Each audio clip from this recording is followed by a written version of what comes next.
Right. Post about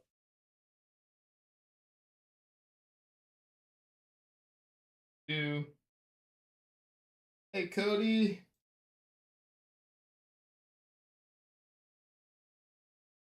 Um, hearing my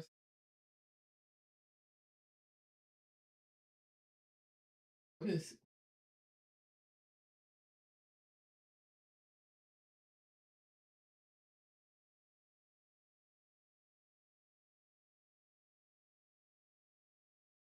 complicated?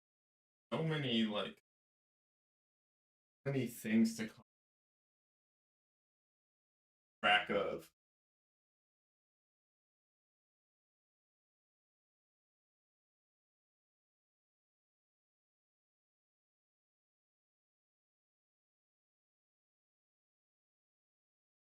Well, I'm glad you're here for as long as you can be here. Welcome, welcome.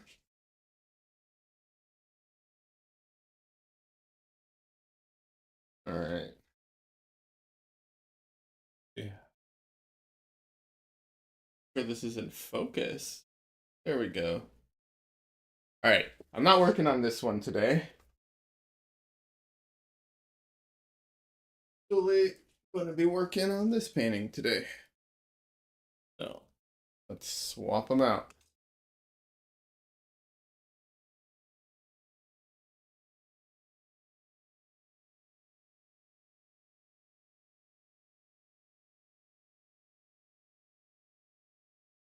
Hey, Salmon. Welcome. Yeah, I just started.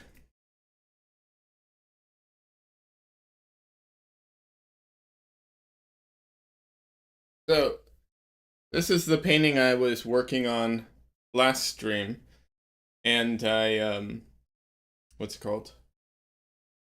Off stream, I went in and corrected some of the placement of things, so I'll be fixing that today on stream.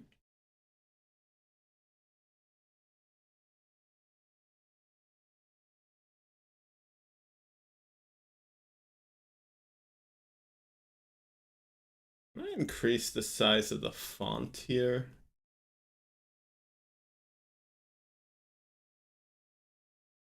Not that I can't see the called chat very well. Oh, there we go. That I'm far away. So I'm like 4 or 5 feet away from it. It gets kind of small.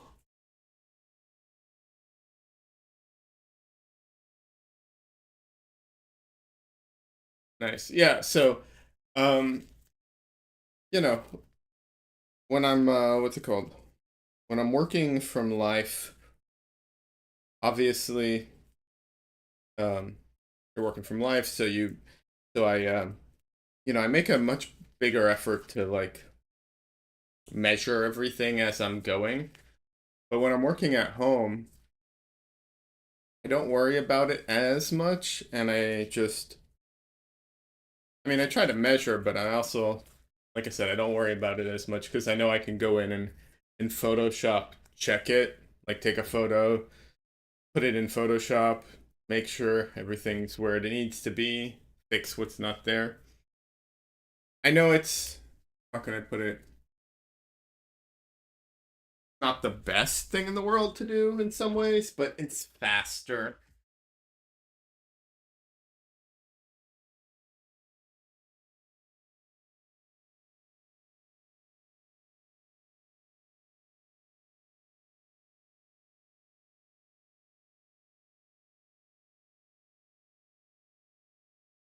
And I've done enough live stuff, live figure drawing and figure painting. And I'm confident that if I really wanted to measure and get everything right, I can. It's just slower.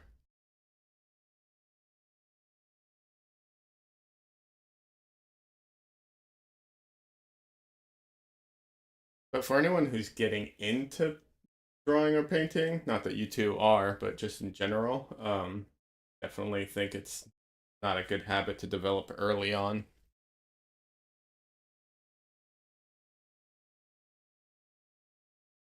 Yeah, it's way quicker. It's just when time's an issue, or not even when time's an issue, just you get into working habits. There's definitely a difference between like learning and improving skills and then just kind of working habits type of thing.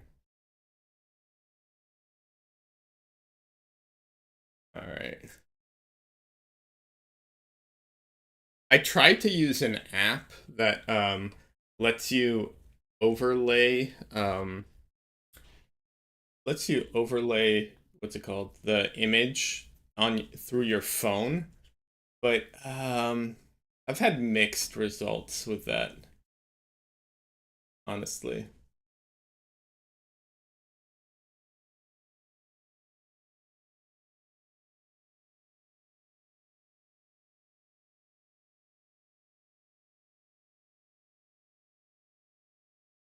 Sorry, I'm just checking my stream health. Okay, everything seems good. Let me know if anything does happen to my stream, like if suddenly, you can't hear me or something like that. But anyways, yeah. That's what this is for. This little squiggly thing. There's an app that lets you um on your phone overlay the reference image onto your painting. But it's really it's a little janky if I am being honest.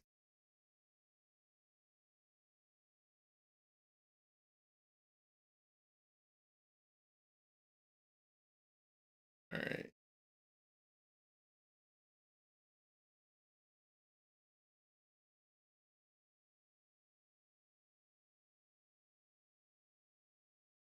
I'm trying to lock off my palette so I know not to mix in certain areas.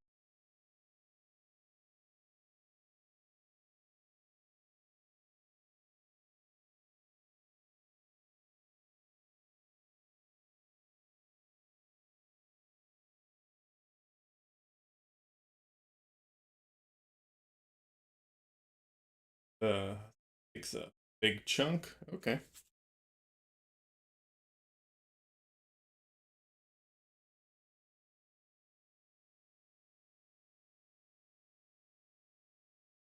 So let's see.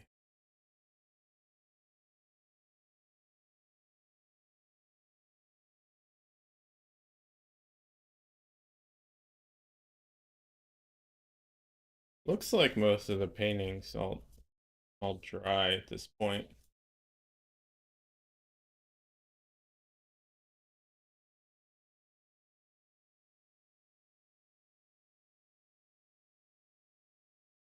Yeah, the app lets you do it, but the problem with the app that lets you slide it up and down is that every time you every time you touch the phone kind of jiggles, unless you have it like locked down tight, like super tight. Um, and yeah, that it's very frustrating. Actually, in Photoshop, just FYI, one thing I do is I use a filter. What's it called? One second, I can tell you the filter.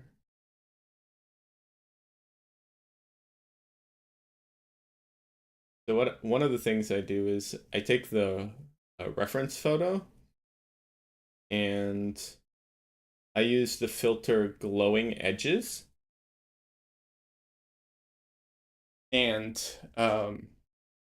I set it to it makes it the whole picture black with glowing edges, and so you have to set it to what is it?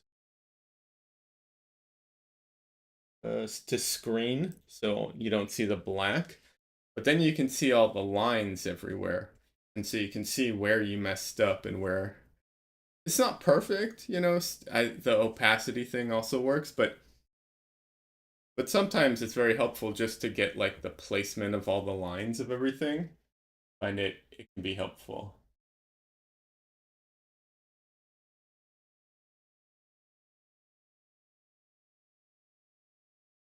So Um, yeah, I like that thing.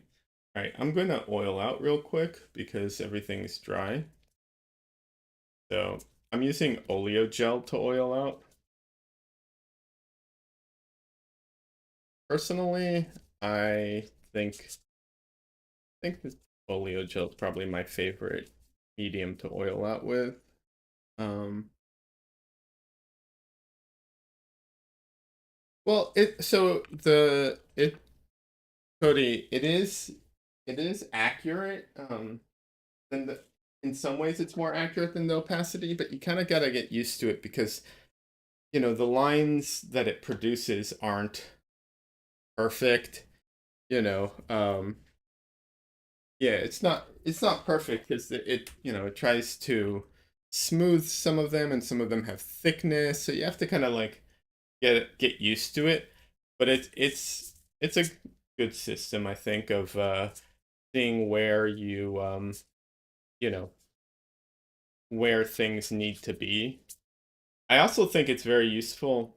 Um, Personally, I actually think that using a system like this with Photoshop, where you can like overlay and see exactly where things are, quote unquote, right and wrong, which, art is art, but if you're going for accuracy, um, I think it's actually helped me improve um, my accuracy overall.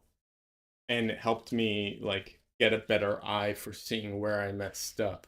It's not perfect, of course, and I do think that learning for students, really taking the time and learning how to like measure and get everything right and doing you know, life drawing and life painting and possibly bargs, although I've never done them, is is, is very good. But this is also good. I think it's a good system. Like I said, I honestly think it helped prove my accuracy, or at least my eye for my accuracy.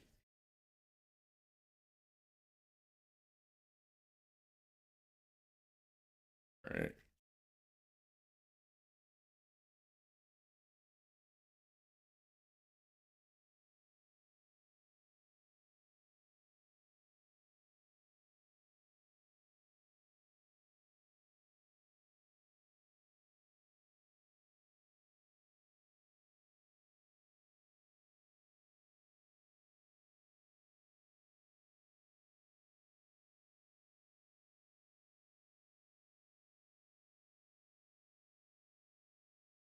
Between me and my cats, I feel like my paints are just constantly full of hairs.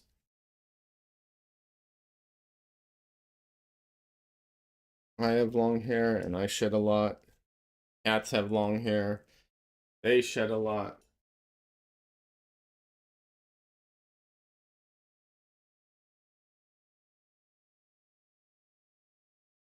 Although on the plus side, it probably helps the strength of the paint layer because there's like fibers in it to hold it all together.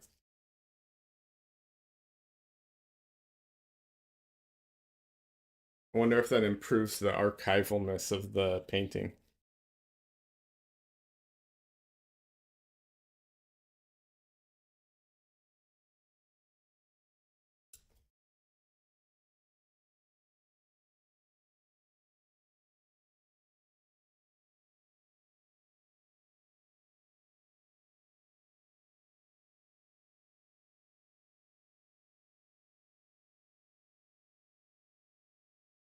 Maybe it's a new.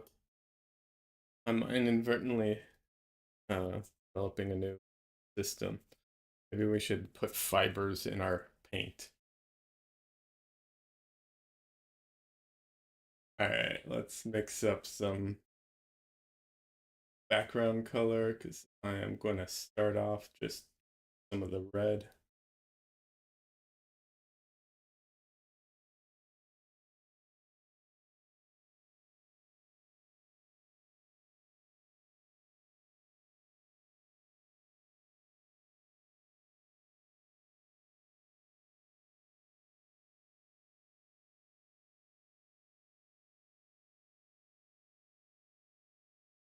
All right, Salmon. Thanks for stopping by. It's good seeing you. I appreciate you uh taking it over for a little bit. Have a great night.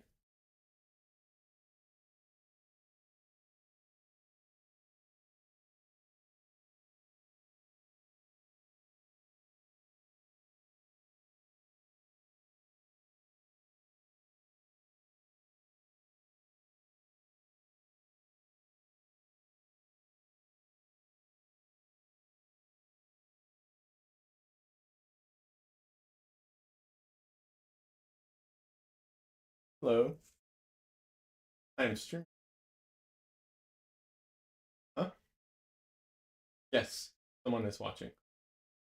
Right now at least one person, which is Cody. But also this is YouTube, so it will save it for later. So people can later come in and watch. What's up? Okay.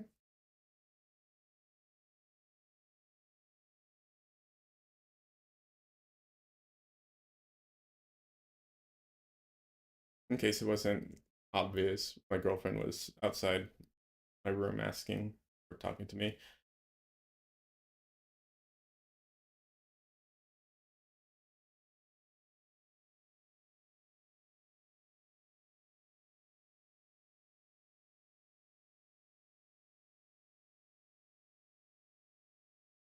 One thing I want to avoid in my paintings when just in general, but when working around the figure, I I really want to avoid that halo look where like you can see that the artist painted directly around the character. Um, to like clean up or do whatever. And I can definitely see some of that happening right now, which is, to be expected because I'm literally painting around the figure. But it is something as I paint the painting, I'm aware of, and I want to make sure to avoid that or to fix it or compensate for it as I near the end of the painting.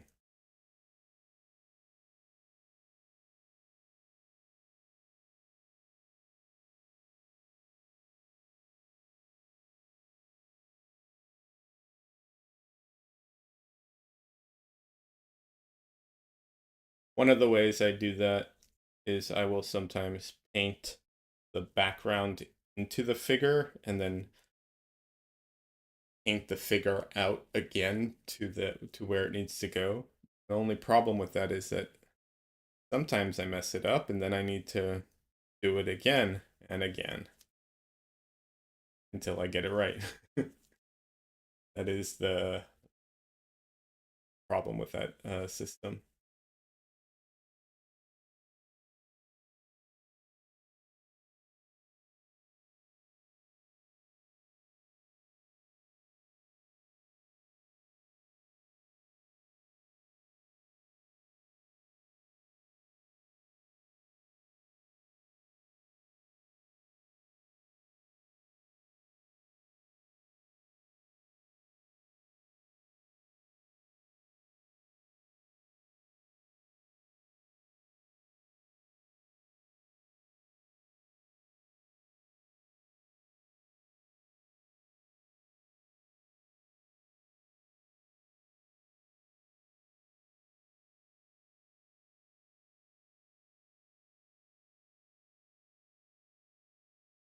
Yeah, it does give some nice edges. Edges are such a finicky thing though. It's like you know, I want a variety of edges in my painting and it's and I'm getting a ton of messages. Why? Should be in stream mode. Getting Why am I getting messages?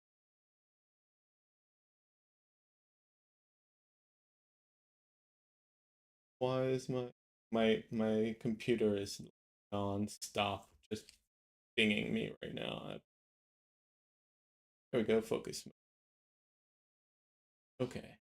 Um, yeah, edges. It's definitely, you know, I think edges is something that when I was uh less experienced with painting, I didn't pay attention to enough. And getting a variety of edges is definitely a focus in my painting now.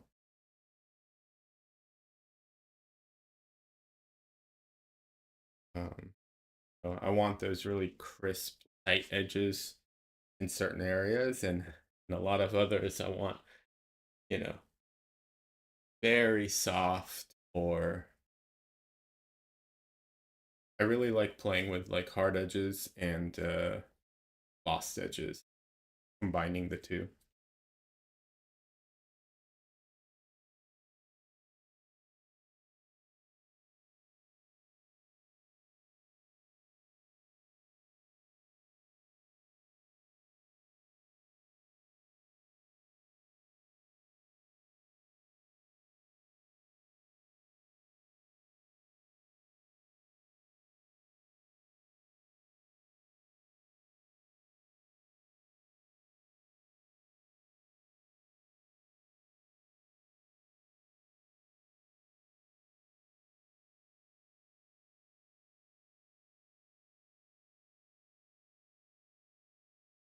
I think one thing that has changed over time, um, and really helped my painting is not being afraid to mess up the painting and just being okay with like redoing parts of it over and over again.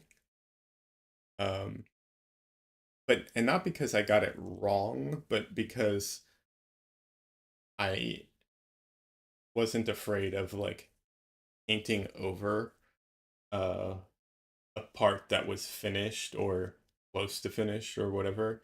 Like just that messing it up and repainting everything repeatedly, um,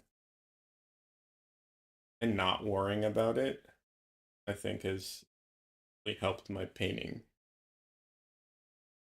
I know that's not everyone's style. Like I've seen people who just go in and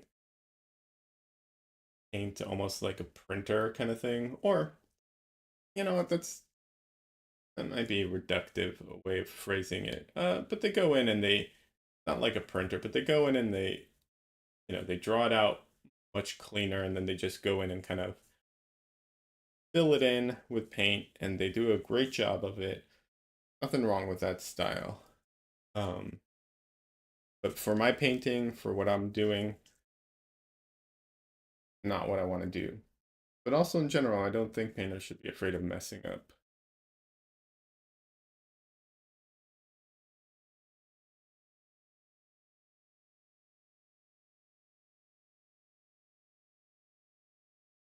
And I know that when I, like early on in my painting, that wasn't the case. I was afraid of messing something up because if it's like, if I did anything good, I was worried that, I was worried I'd mess it up, and then I was worried I couldn't redo it. I was worried that I didn't have the skill to redo it.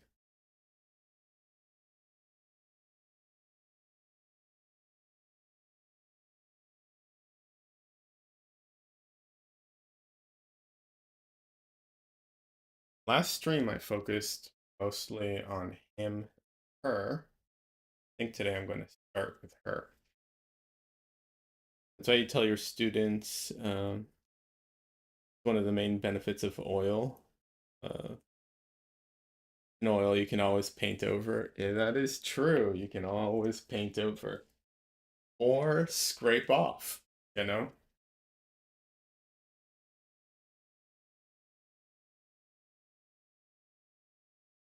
Even if it's dry, you can scrape off.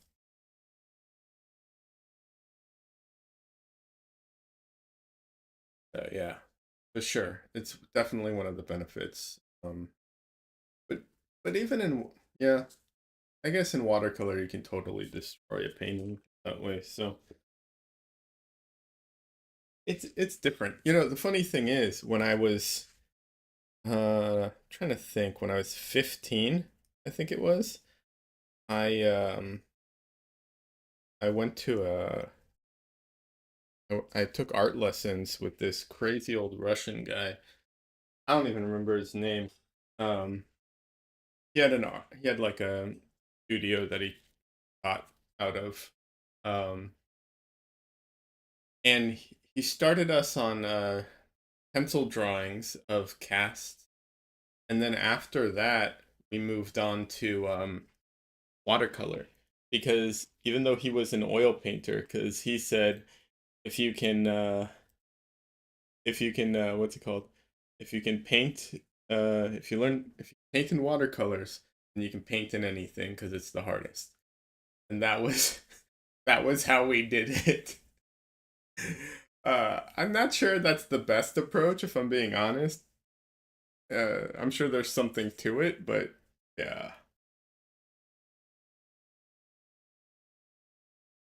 that was his approach to teaching.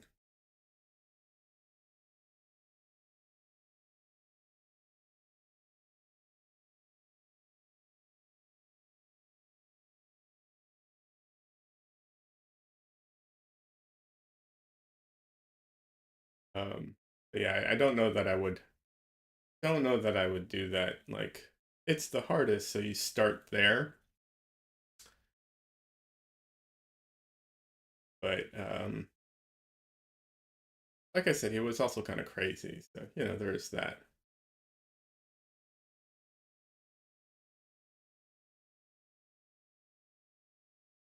But yeah, like also our pencil drawings. Oh my God, they were so slow and tedious. I spent what was it? I think 40 hours on a pencil drawing of like a white cone and cylinder on a blanket background. I mean, it was large, but it was still like 40 hours on that thing, which, is a lot.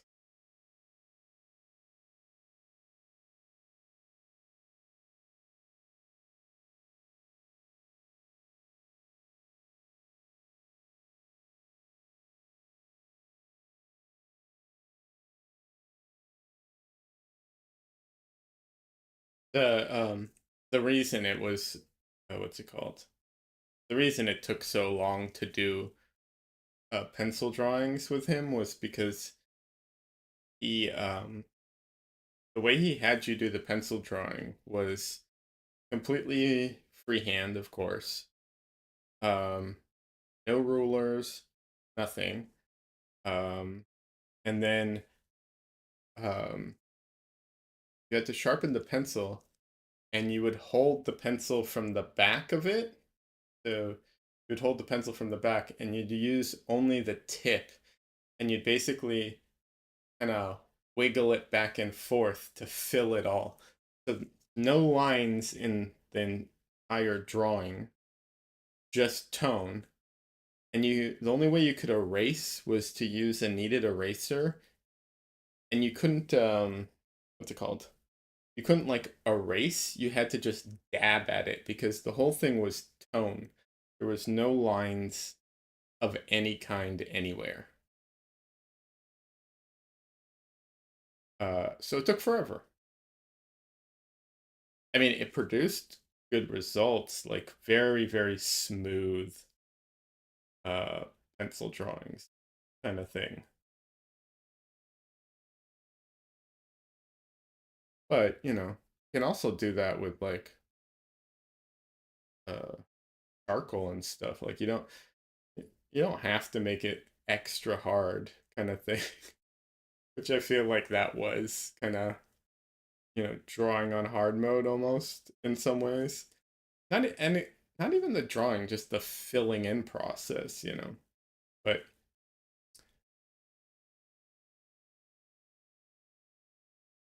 whatever that. I didn't know what I was doing at the time, so I just whatever he told me to.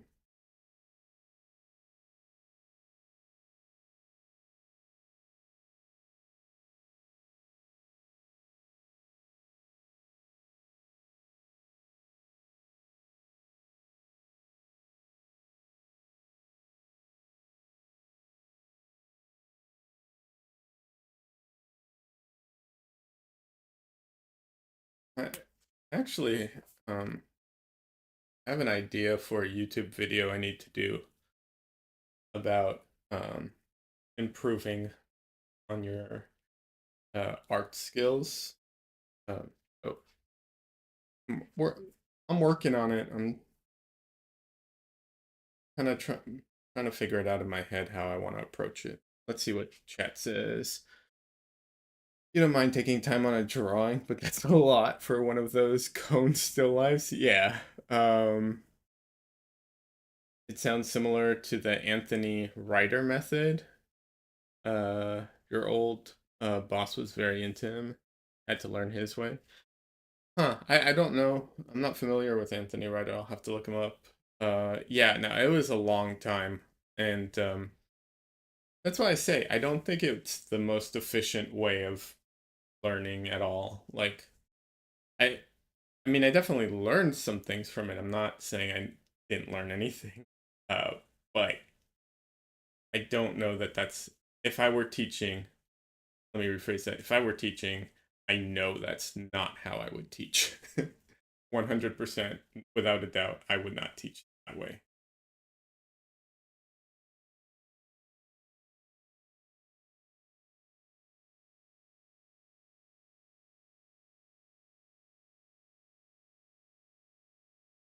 Yeah, I think I would like I don't know, I think I'd like to teach painting or yeah, I guess painting at some point. I'm gonna say or art in general. I don't know. I don't know if teach like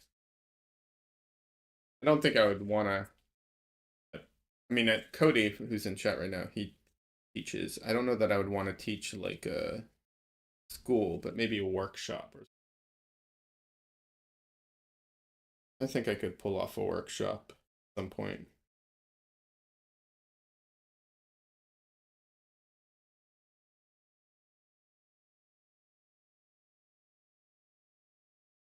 But like I said, I do have an idea for a video for some YouTube videos on like improving one's skill. I think I could produce some. I don't think the videos are going to be high quality because I don't think that's in my wheelhouse, but the content will at least be, I think, beneficial to people.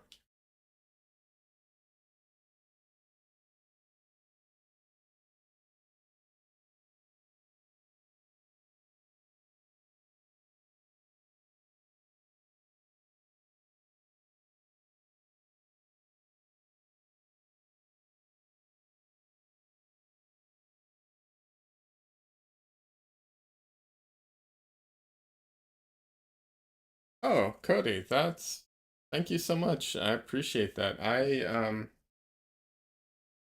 appreciate that. Well,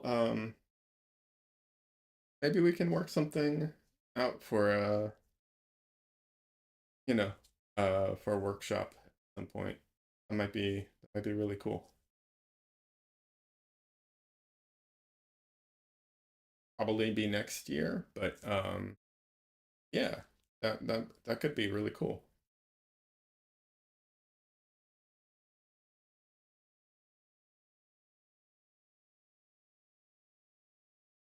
We'll talk about it on Discord or something. Yeah, that'd be awesome. I appreciate the invite.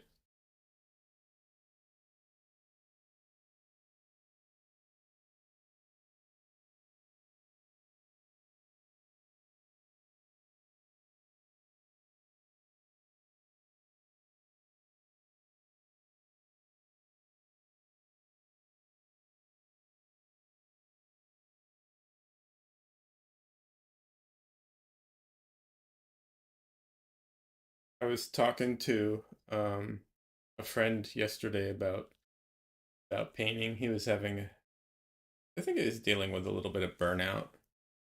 And he was talking about like he feels like he forgot how to paint.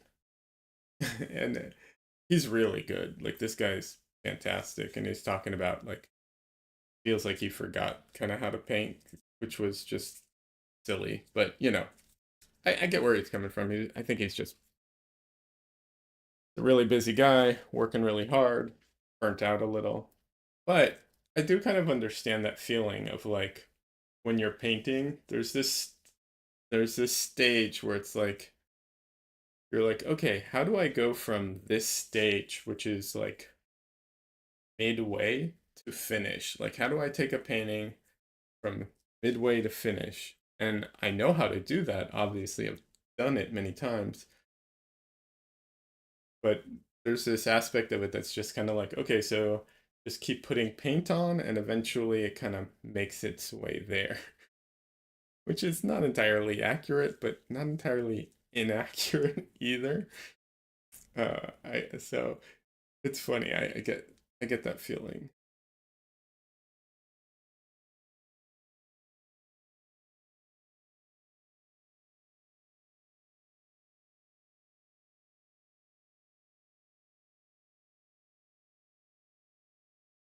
I think it's because there's an aspect of it where it's just like there's no like one process of doing it, and it's just a bunch of little steps and little decisions that all add up.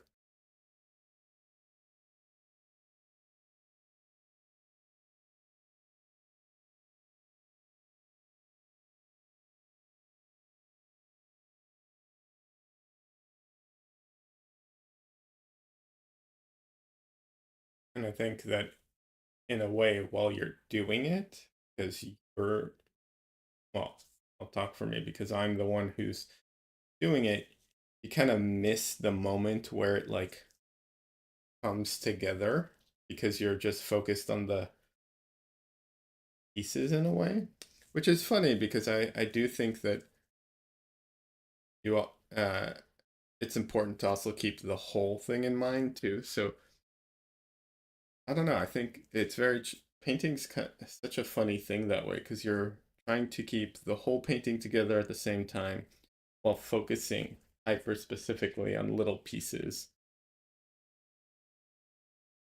I don't know if that makes sense, but yeah,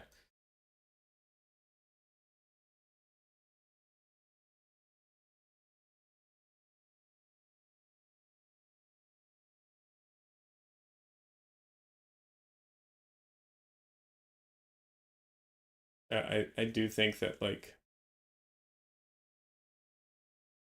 people who like I can definitely understand how students could struggle with certain aspects of it in that way because so like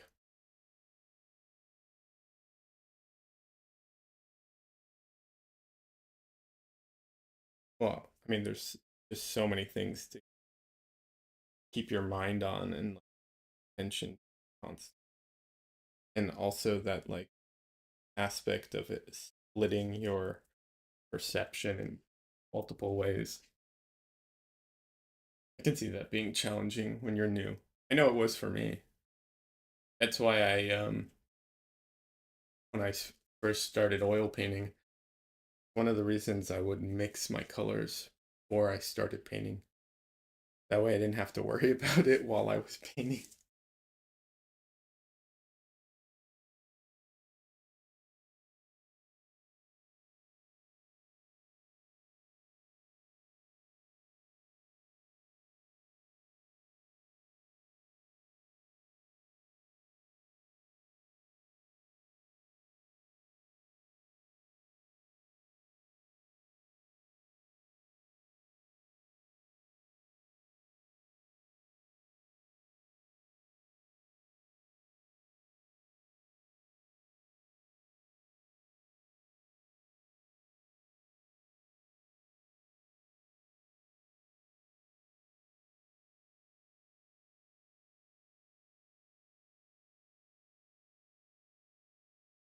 So at this stage, obviously I've blocked in most of the most of the painting, but I'm also still not expecting to bring it to a finish at this stage.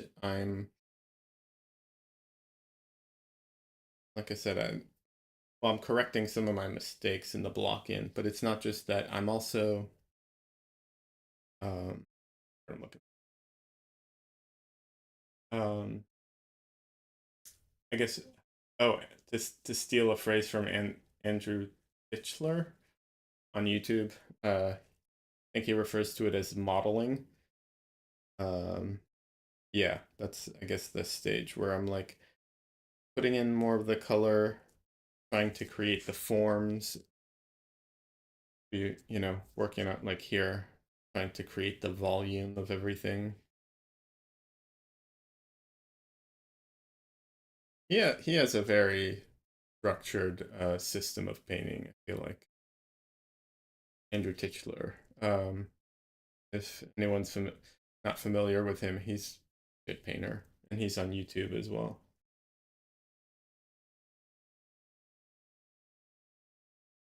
I say that as if like he does it too. I mean, honestly, it would be reversed. I do it too. He's been on YouTube a lot longer than I have, and he's been painting a lot longer than I have.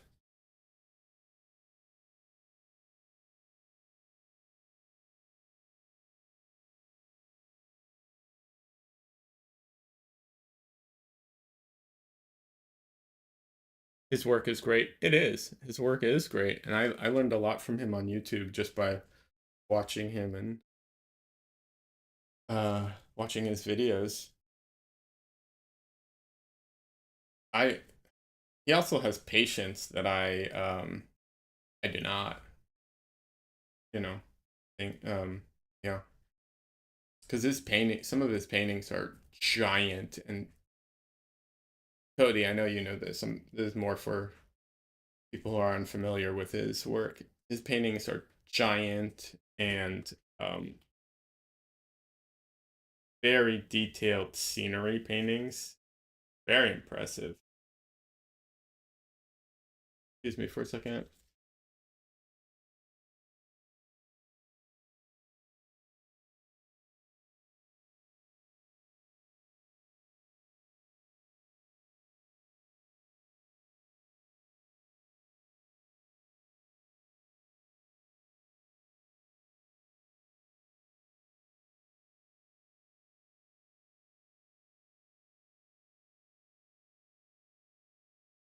Hey guys.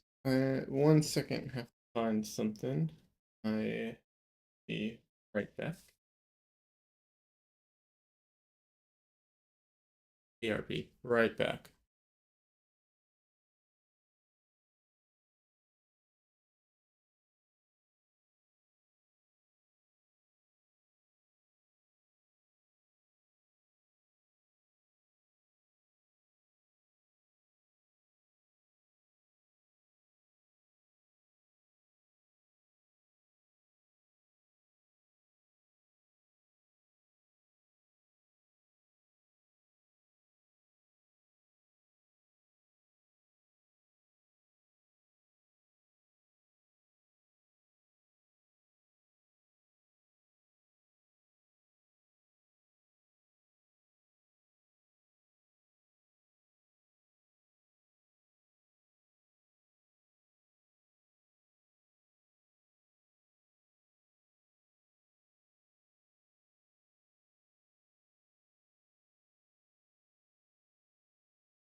Sorry, I'll be right back. Have to help with the dog real quick. Just a small issue. Be right back.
All right, I'm back.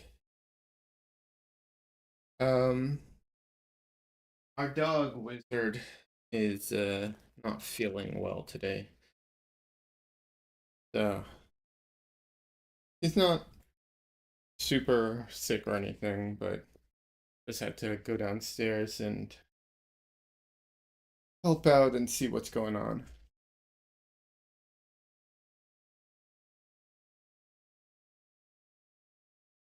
Cody, Andrew Titchler does little studies for bigger paintings, and even those are amazing. Yeah, yeah. Um, yeah, you hope Wizard's okay. Yeah, Wizard, I think he'll be fine. He's been acting weird all day today. Just kind of out of it. I don't know. We don't know what's going on. Probably, with animals, my assumption is unless it's something that's like been happening over time, it's usually, you know, they ate something that they shouldn't have or something and they're not feeling well. You know, usually that until it's not kind of thing. Um, but yeah, we'll gi- we'll give it time, see how it is. But if just one fell needed my help, checking on them kind of thing.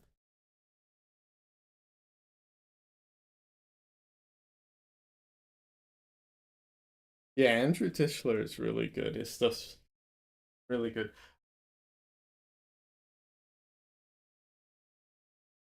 There's you know, his paintings are way too detailed for what like and too tight for how I personally want to paint, but I do appreciate his paintings. Like I like looking at them and the skill and everything.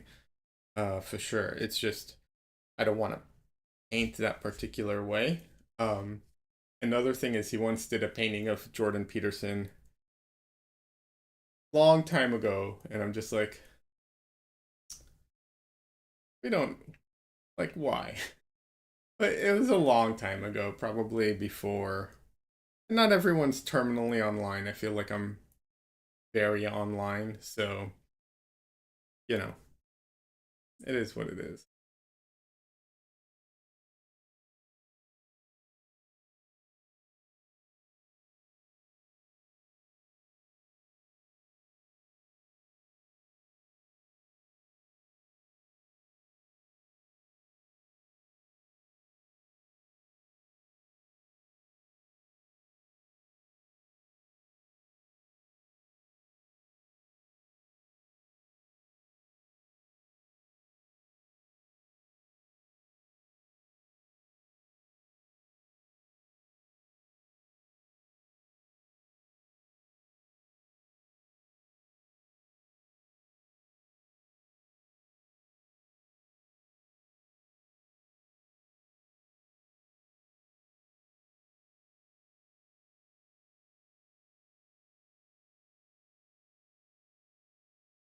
Yeah, I agree with you, Cody.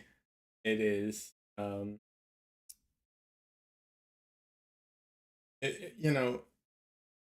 Like I said, I try and assume or hope that he just was unaware, kind of thing. Because there's a lot of people like what's it called? Hold on, I'm just checking what a temperature for a dog is. Quick. Okay, all right. We were checking his temperature. It looks fine. Yeah. I think you know, the example I like to think of is Elon Musk, right? I didn't know much about the guy years ago, and he had, you know, this certain reputation kind of thing. Seemed decent, if you didn't look into him at least. But now we all know.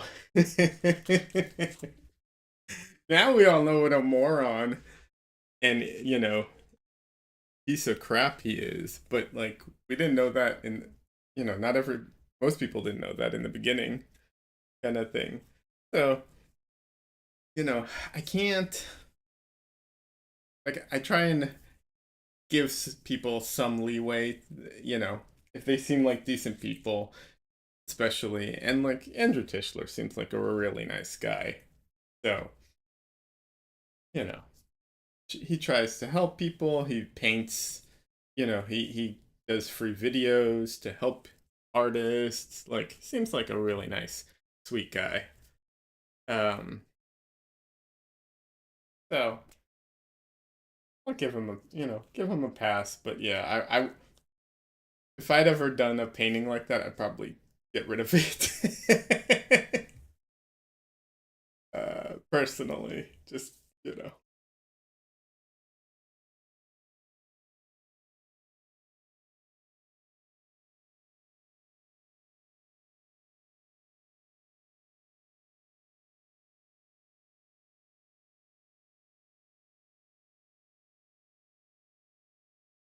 That is a subject that I'm kind of torn on. Like I do want to make certain like I want to use find a way of using art cuz I think, art can be a lot of things. Like not just pretty pictures, but obvious, can also be used to convey messages or ideas and so on.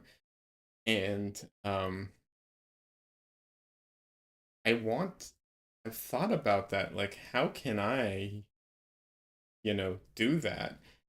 But it's very challenging because you know I don't want to take my paintings into caricatures, which it can easily go into like political caricatures, which there's nothing wrong with that. It's just not where I want to take my paintings.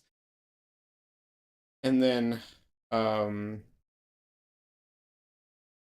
the other thing is I don't want to spend hours painting things or people that like I don't want to spend hours staring at, like I don't want to spend that time staring at things I dislike that much kind of thing. Um it's challenging, definitely a challenging concept. Also, I don't think that while I think art can be very profound and, and convey all kinds of messages, I don't know that some aspects of it, I don't know that it hits the way it used to necessarily, because you can easily create those images in other ways. Like, so just it just depends. Like, I definitely think there are artists out there who do a good job of this, but as just painting, it's difficult. You've considered painting someone specific and selling it to his acolytes and then donating the money to organizations uh, antithetical to that person. You won't say who, uh, but ultimately came to the same conclusion as me that life's too short to paint those you dislike. Yes, exactly. And I had the same idea. I was like, I could do paintings of like you said, I'm not going to say who right now, but and sell it and uh sell prints or whatever, but it's like I don't want to spend that time staring at these people who I think are, you know, horrible people and disgusting people. It's like no thank you. I really don't want to. But I still would love to, you know, do something in some way. I just don't know how to kind of I think I think it needs to be less direct, honestly, which is more uh difficult in some ways because it's not as clear cut kind of thing, but I do think it needs to be a little less direct. Um,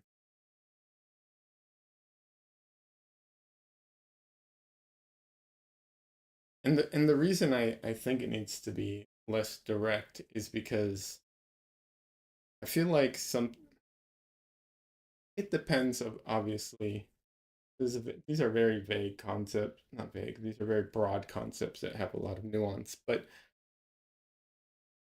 I don't, don't feel like just saying things to certain people or yelling at them or pushing something in their face does anything. In which case, all you're doing is kind of, um, you know, uh, bias confirmation, which, doesn't help either necessarily. So I do think that there are ways of, I do think I want to do it more broadly. Um, yeah, I don't know. It's a process. I think it'll change over time too. So gonna gonna try and roll with it and do what I can when I can, kind of thing.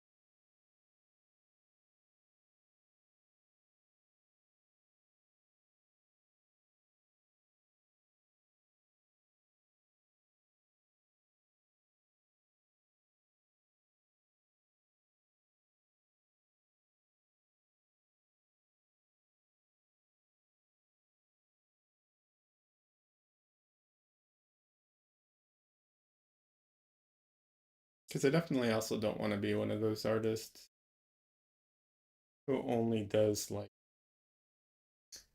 paintings of just pretty models.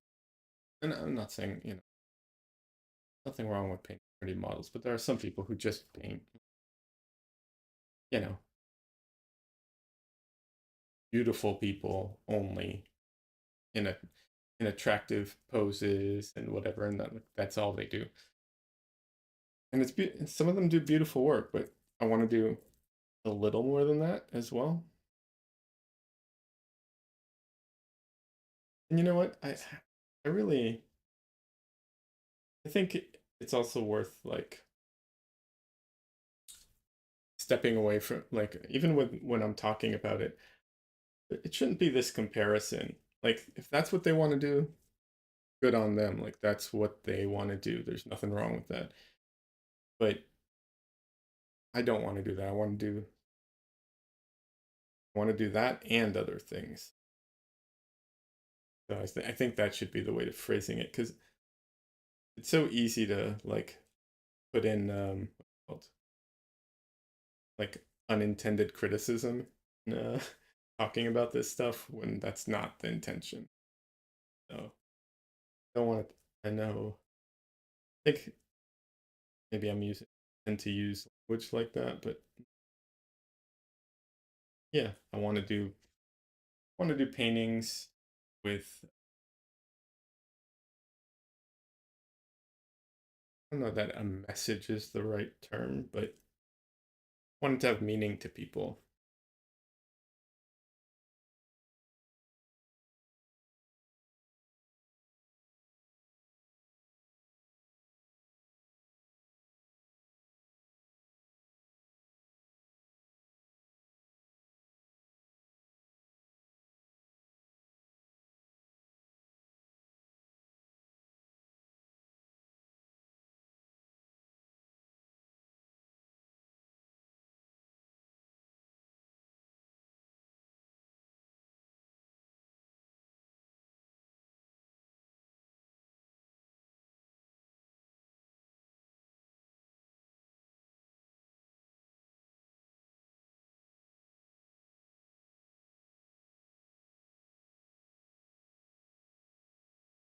I don't know if this is on video, but it needs to be a little bluer, a little cooler in color.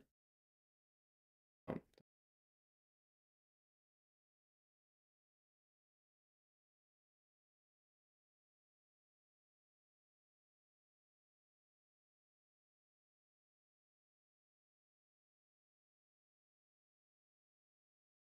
I will say this, my palette organization is horrendous. Anyone who is looking to learn paint, um, don't do it the way I'm doing it. I am really bad at organizing. It's a mess.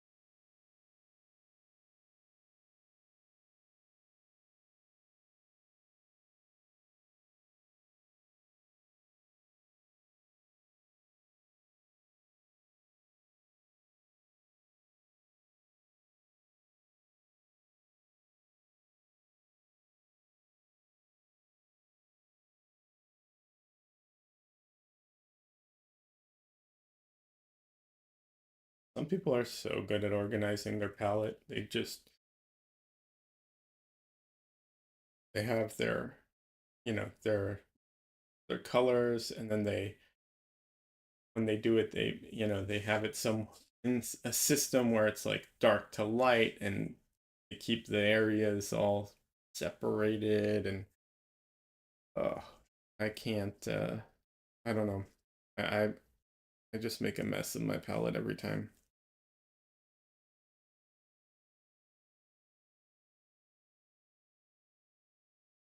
This t-shirt, this person has a t-shirt with a not a logo, but a yeah, a logo and a design on it. I'm debating if I wanna paint that in or not.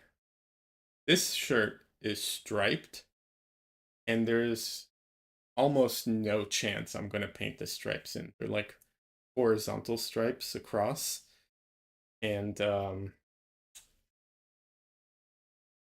there's like a 10% chance I will paint those in. I hate painting um, stuff like that, honestly.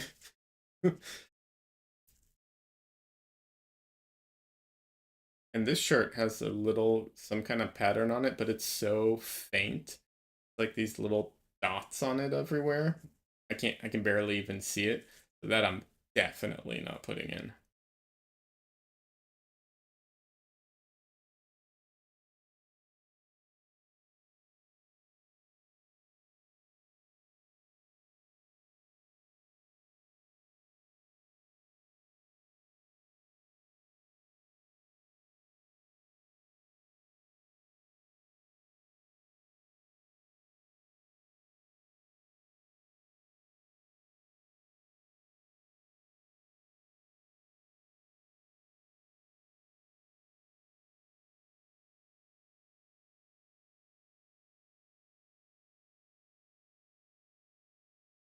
No, they're thin stripes. Or so it's kind of like a white shirt with like black stripes, and the black is thin. So you could look at it as thin black stripes or thick white stripes.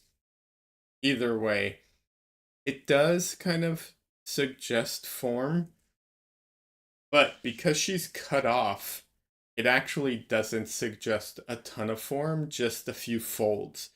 Because because she's cut off, the form would continue, but you don't get that. So all you get is kind of the flat side of things, which doesn't really do much.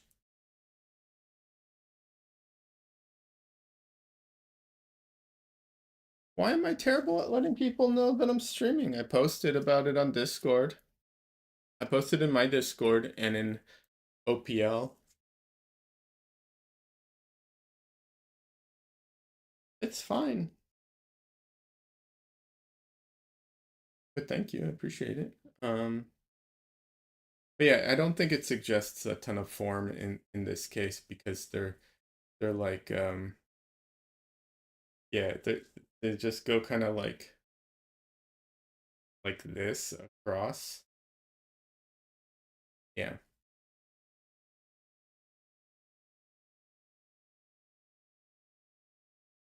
So most likely I'll just leave them out. Um,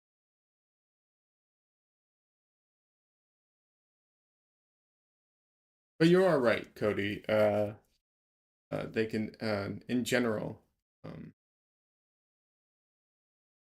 In general, you're absolutely correct.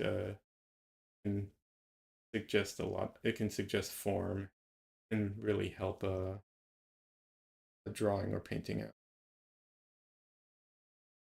This in this particular case, I don't know that it will, and I don't know because of that. I don't think it's worth the effort. Um,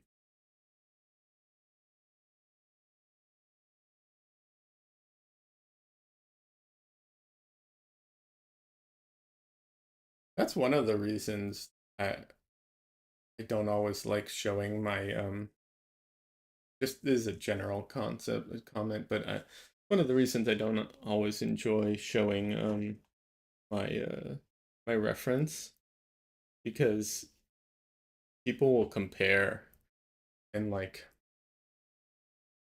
you know not realize when uh certain things are choices or decisions versus like inaccuracies or stuff like that.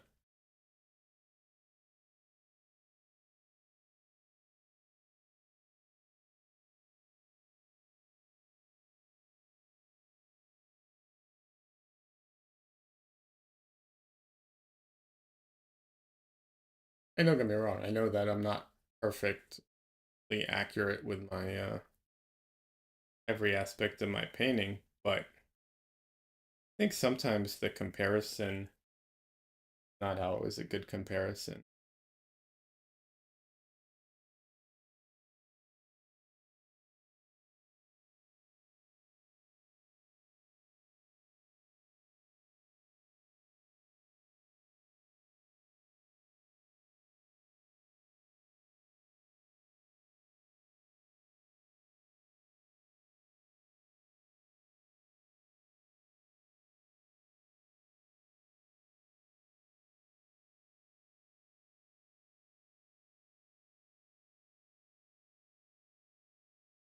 I also the pet peeve of mine, and I know a lot of artists have this. I hate, and I know it's meant as a compliment, so I don't want to say this as a uh like talking poorly to people who make this compliment because I know that they're trying to compliment you, and I understand it. But that compliment of "Oh my God, it looks just like a photograph." Oh, don't. That's really not what I was going for. I appreciate it. I know you mean it as a compliment, and I understand what you're trying to say, but not what I'm trying for. It becomes a spot the difference rather than looking at the painting objectively. Yes, Cody, absolutely, you're absolutely right. It does. Yeah.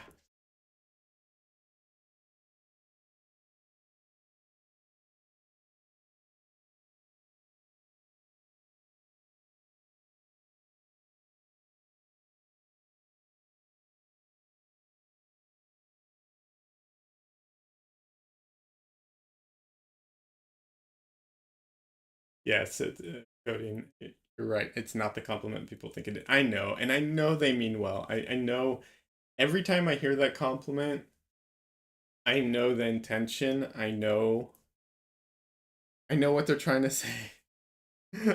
And I appreciate it. Um, but it also hurts a little in a way. um, yeah.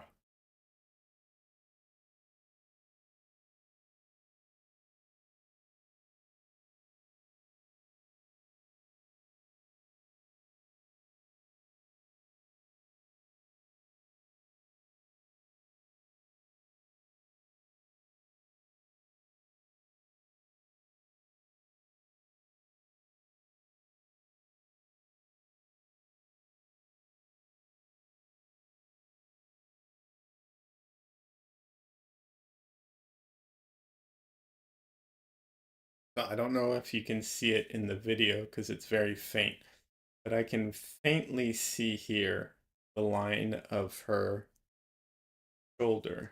So I'm not worried about painting into it because I can still see it there. Not so going back to the edges thing.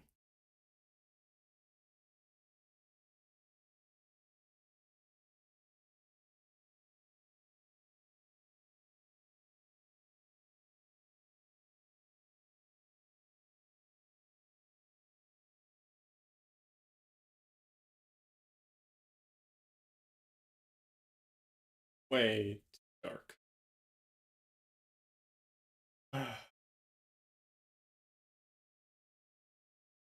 Doesn't look that dark, but also gonna have lighter colors to it in a little bit. Yeah.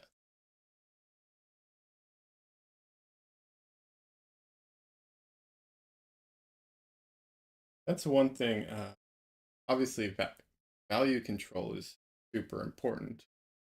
Almost any almost any artist will tell you that, especially if they do painting of any kind. But you know, trying, I guess, being influenced by Nicholas Uribe, I've compressed my values a lot, and so very very minor changes end up making huge differences when it's that compressed. It's definitely been a experience trying to deal with that aspect of painting. I enjoy it a lot actually.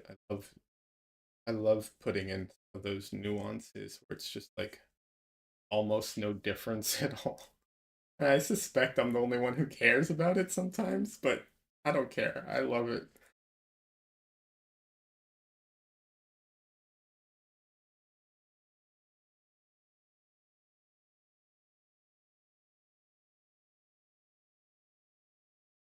There was a painting I did, um, and I did something in it where I was like, I considered it showing off a little. Like I was just like, okay, there's a little something I'm doing here, and I'm like showing off, and literally no one saw it.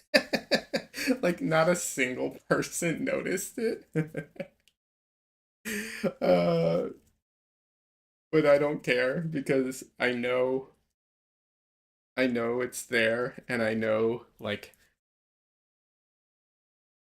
how much of a little thing it was for me to do, and yeah.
It's funny. I keep getting is the streamer side of things. I keep getting notifications, YouTube telling me that something's wrong with my audio because I stopped talking at some points.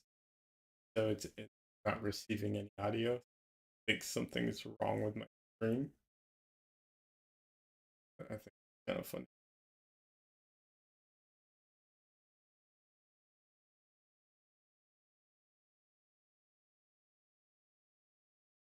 when I streamed on Twitch, I used to have music playing. Um, but YouTube's much better at cracking down on that. And I'll be honest, everyone my type of music. So just decided to give up on playing music while I stream. Figure if people want music while they listen to me, they can play their own music on the side.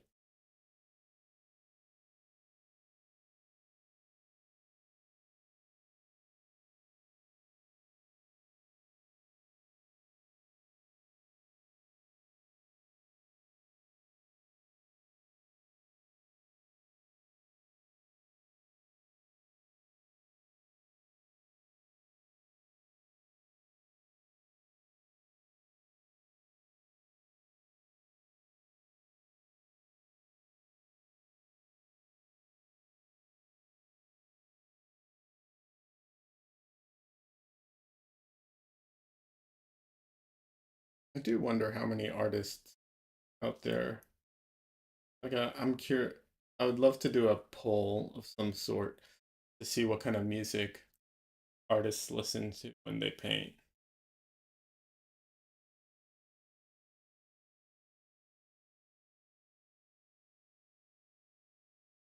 It'd be interesting to find out if there's like a, you know, not a consensus, but like something that people listen to and others.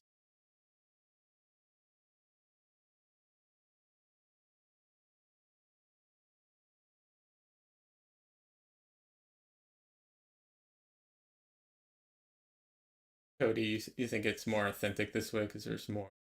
Sometimes there's talking, sometimes there's silent. Yeah, I definitely agree. It's definitely an authentic way of doing it. Um, I was, that is one thing I was hoping to do. Like, I don't think I'm a what's it called? A very like I don't think I entertaining like you know like some streamers are, like they make a show of it kind of thing. Not a painting, just streamers in general. I don't I don't think I'm that kind of person. So the goal is to just to paint and have people kind of like an open studio kind of thing. So yeah, I guess looking for an authentic vibe. If I could, I wish I could do this. Um, I would allow. I wish I could do it where people could come in, not physically, obviously, but like you know, virtually, like Zoom or something like that, and hang out or talk. I've done Zoom, what's it called, painting sessions with friends, which is fun. I enjoyed that. I wish I could integrate that and my stream together, but it's problematic. You change what you listen to depending on the vibe you're going for in the painting, like almost giving the painting a soundtrack. Yes, I do that too sometimes, for sure. In fact, I there's a few drawings or paintings that I named based on the music I was listening to at the time. Yes, I do that too. I I do feel like that mood, that soundtrack, that like I feel like the goal is to take the mood or the feeling that I get from the song and try and kind of, you know, give the painting or the drawing the essence of that feeling kind of thing. I don't know that I succeed, but that's definitely the goal.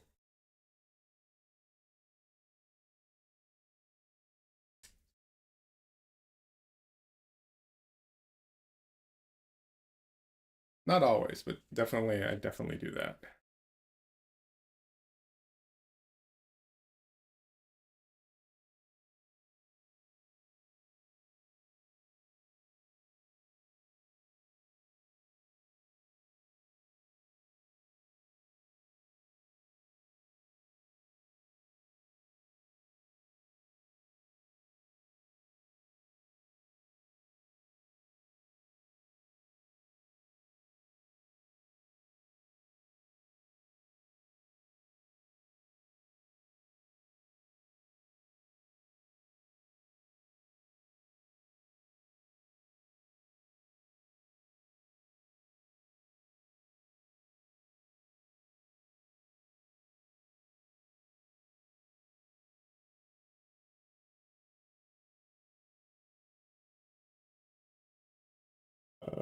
I was just remembering me and Kel, Kel's my girlfriend or partner, more accurate. Um, we had this ongoing joke because I used to buy strawberry field Tic Tacs for her, and then I would eat them all. Um, to the point that it became a like this ongoing joke. Um, and I'd buy like ridiculous quantities of them or packages, and it was this ongoing thing. Um, so at at one point I did a painting of her, um, and all I listened to while painting that was Strawberry Fields the whole time, just on loop. That was the song the soundtrack to that painting.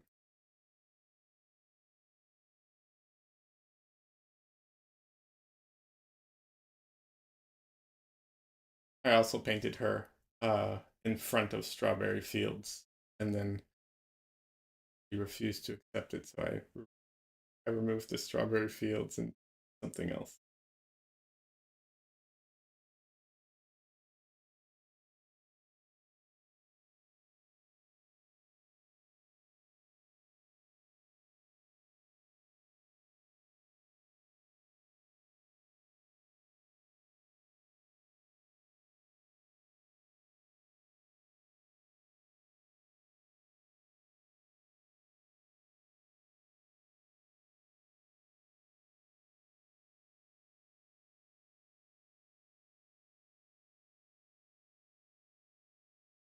I said that when I'm painting by myself, I often also listen to like watch YouTube and stuff like that.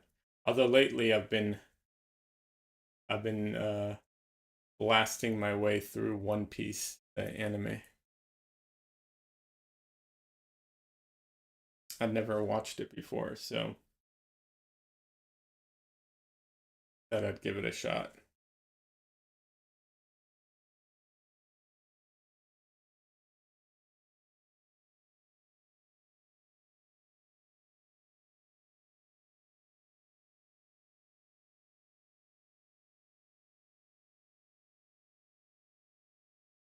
It's I'm on the fence about it. There's aspects of the anime that I like, aspects of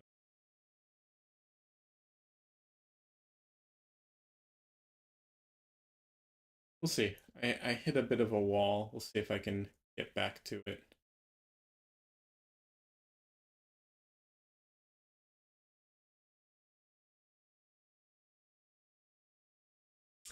Yeah, there's a lot of slow build in the beginning, and then there's a lot of also a lot of filler episodes and like and also there's a like it has a lot of anime tropes, obviously, but it also has a lot of just like silly stupidness, which is, admittedly part of anime. Um, but it's hard to kind of get into some of those things. Sometimes it's a lot and not a lot. So this kind of depends. Plus, there's so many episodes. It's really that part's definitely challenging. I went from 0 to 200 and I think I'm at 220 now. Um, in like 2 weeks. But yeah, right now I'm struggling to keep watching it because it's just like kind of it's a little slower, a little filler. I just yeah, I don't know.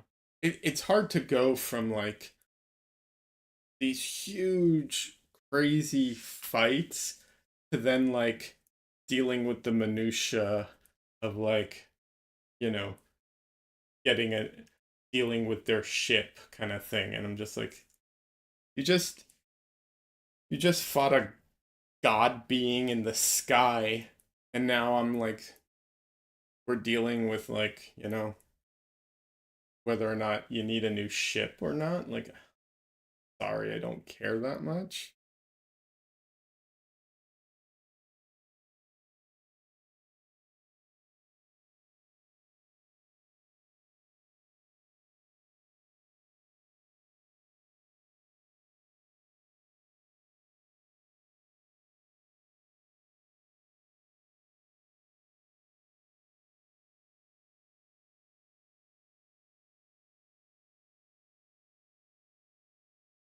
It's definitely a challenging aspect of storytelling when you have these huge, you know,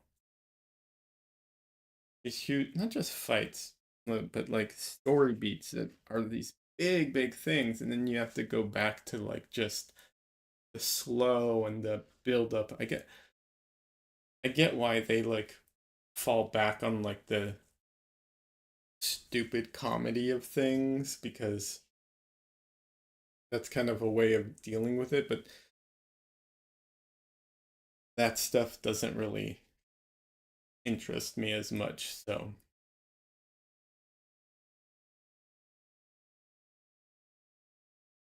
yeah.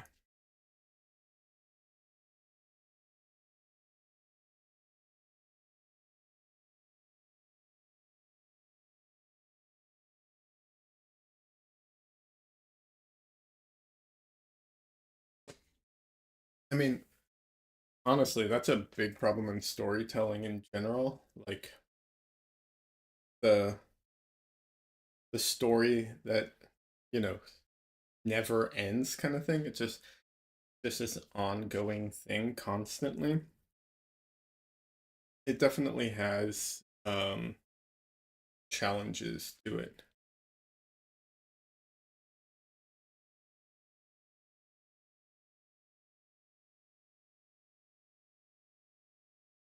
I think one of my favorite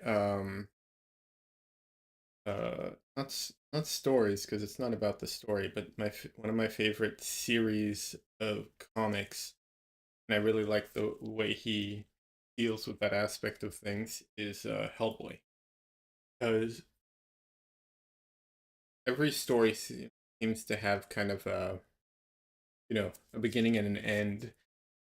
Sometimes they're connected, sometimes they're not overly connected, but they always have it's kind of packaged as like a book, and then it ends. There could be another book or not. I guess book series do this too, not just Hellboy. With a lot of book series do that. So I like that model more than just the never ending, you know, story kind of thing.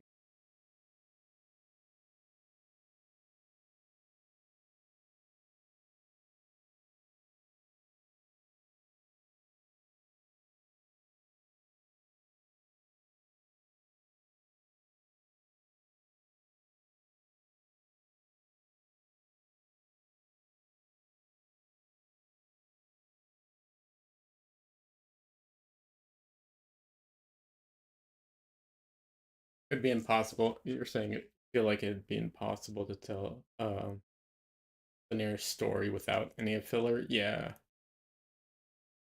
yeah. The series like that, I agree. I I think you're right, Cody. But I that's why I think like I know that seasons kind of do that. Like seasons and kind of function that way. It's like okay, there's seasons function in a way as like a book or a movie or whatever. Like it kind of packages it. Um, but it doesn't. I don't know. I feel like maybe it's just this anime. It doesn't feel like the season just feels never ending kind of thing. Um, yeah.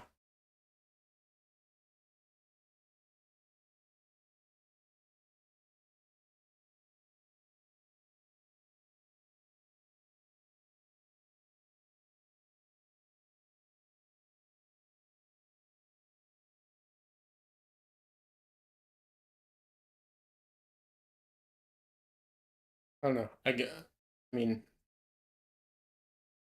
it's tough, you know. Storytelling.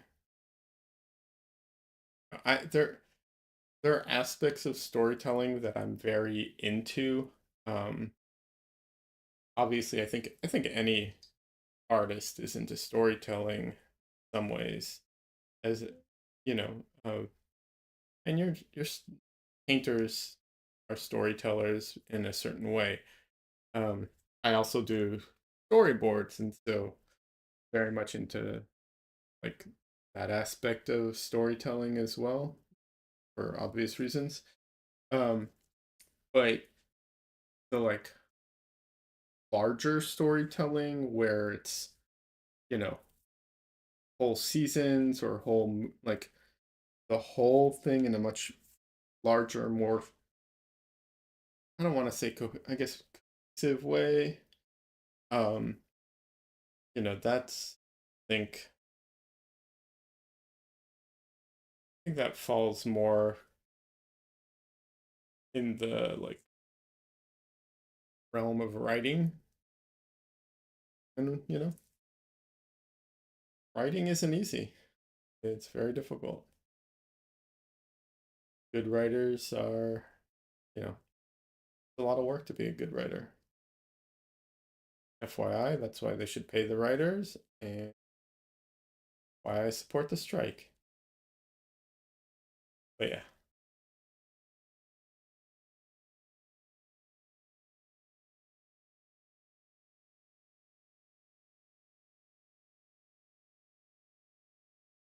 that's why I did a painting of Adam Conover to support the strike, actually. I don't think it did much, obviously, because, like, I'm a nobody, but, it's something.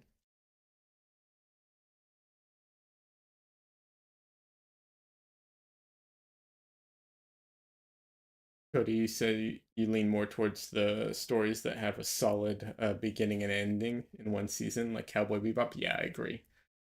I love Cowboy Bebop. Oh my god, speaking of Cowboy Bebop, uh, the creator of Cowboy Bebop has a new series coming out soon. And yeah, I don't know how it's gonna be, but I'm curious. I will 100% watch it, at least give it a shot, kind of thing. Because I love me some Cowboy Bebop. I can't remember what it's called though, which sucks. My memory for names horrendous. But yeah, forward to. I'm a little disappointed though because so Cowboy Bebop is jazz, right? Like all you know the theme of Cowboy Bebop has is jazz, and then what's it called? Samurai Champloo was rap. I was really hoping that this new series would be heavy metal or rock or something like that, but it looks more lo-fi, um, which not how I would want to go, but I'll still give it a shot. It still could be interesting. Not saying that it's actually the theme of the show, but the trailer seemed more like lo-fi music kind of thing.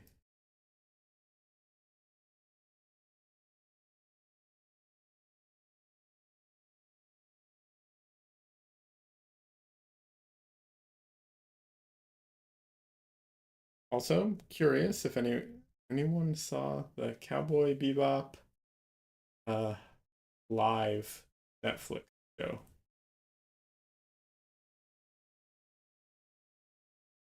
I tried watching some of it and realized it wasn't for me. That way.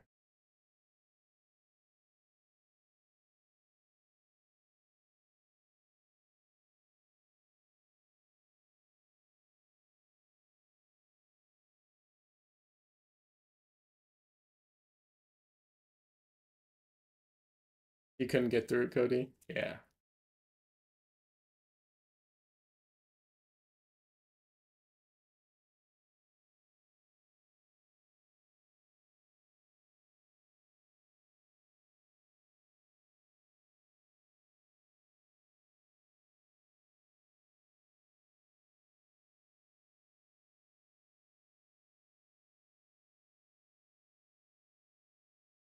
translating great anime to live action uh just feels impossible to you.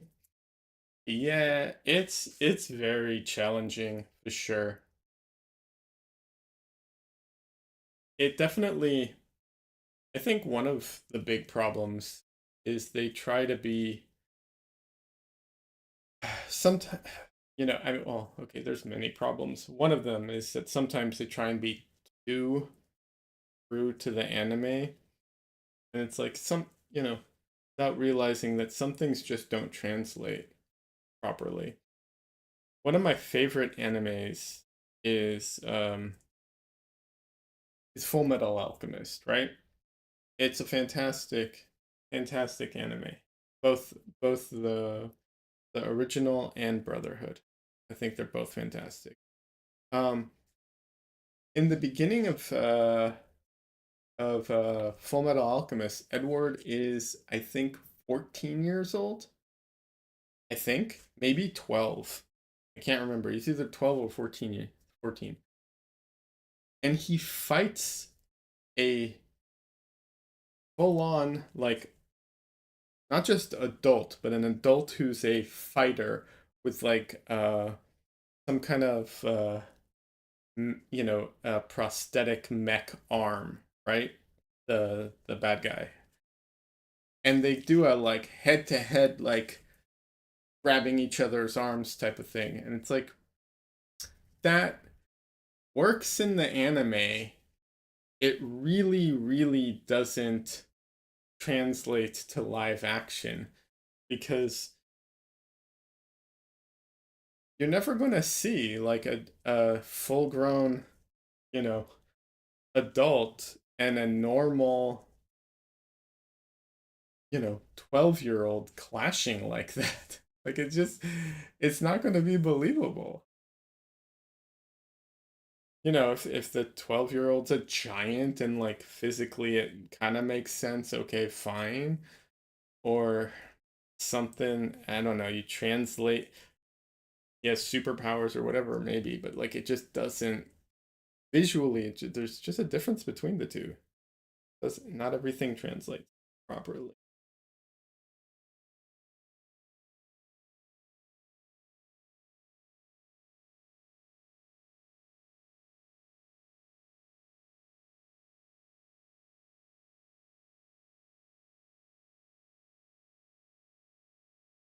Also, that um, I also another thing from Full Metal Alchemist that I noticed, and it's not specific to Full Metal Alchemist, but like there are times where there's like fights and like you know the characters will like jump out of the way to dodge or something like that, and it's like I slowed it down one time and I'm like, okay, this character just jumped like two times their body length, you know. That's not going to work in live action. It's either going to look, you know, it's either going to you're either not going to have them move as far, in which case it doesn't look impressive, or they are and it's just not going to look very believable. It kind of stuck there. It just doesn't it's hard. It's definitely a challenge because it does not translate very well on its own.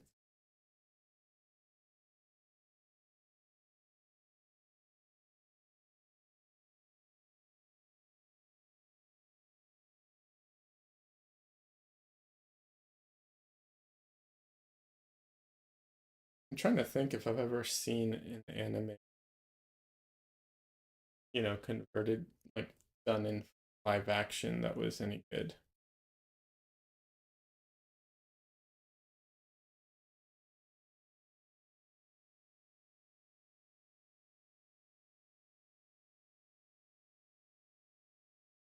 Nothing's coming to mind at the moment.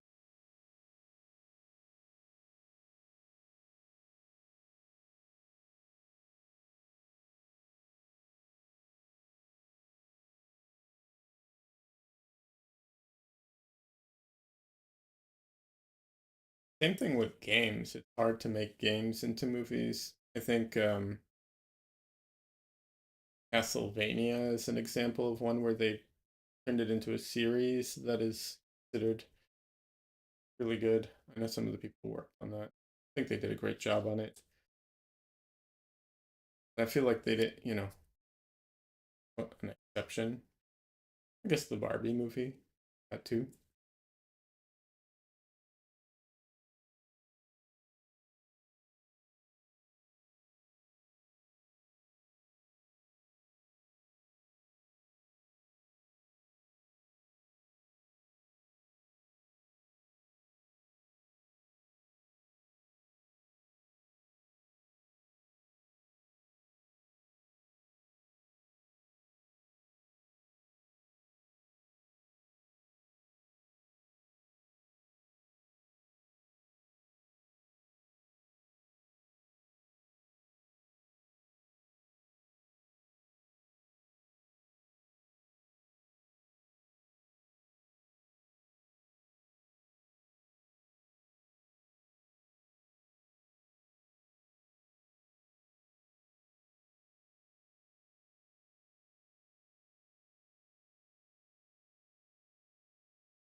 I don't know why I seem to keep fixating on face. Maybe it's because it's center.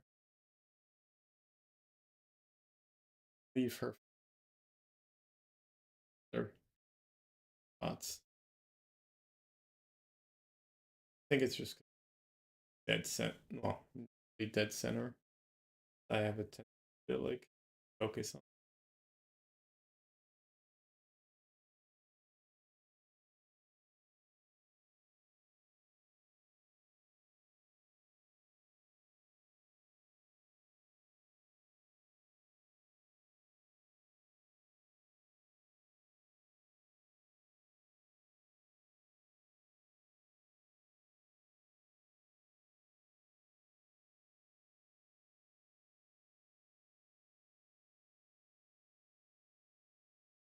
Trying very hard to resist breaking out the smaller brush.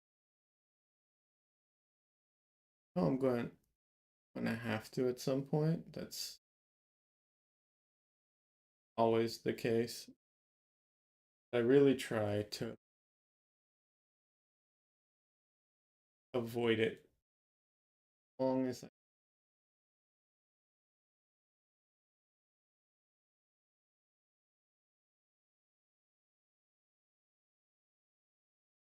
I have it. get into the scale of things. Doesn't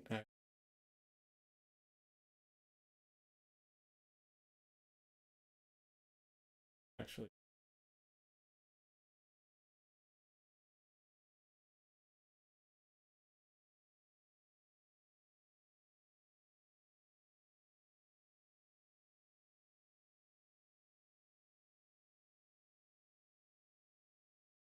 I'm avoiding using the a smaller brush. I have a tendency to get lost in the details. I think it's try and use the biggest brush I can for as long as I can. Okay, maybe biggest brush might be an exaggeration. My brush isn't that large, but this is my currently my larger brush for this size painting. So I'm trying to use it for the as much of the painting as I can.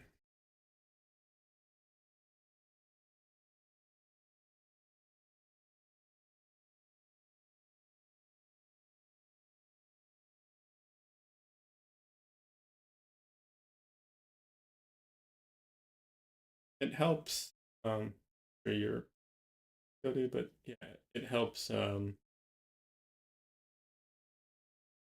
the more um cohesive, but that's not what I'm looking for. It's the I think the structure of the painting, like it helps it be more solid.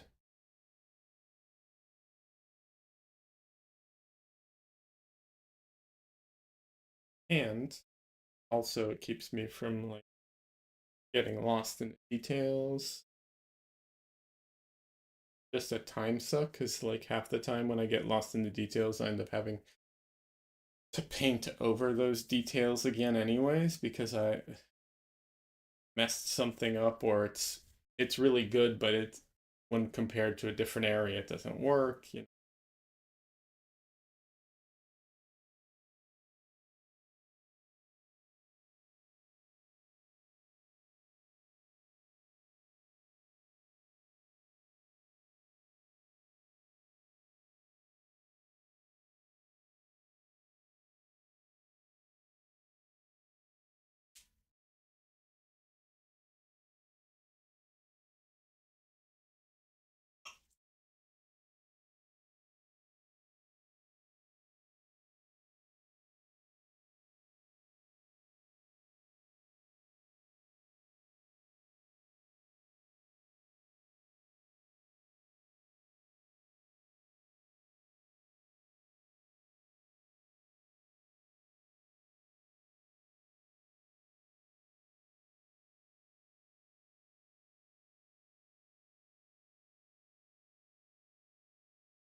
Hey Donnelly, welcome.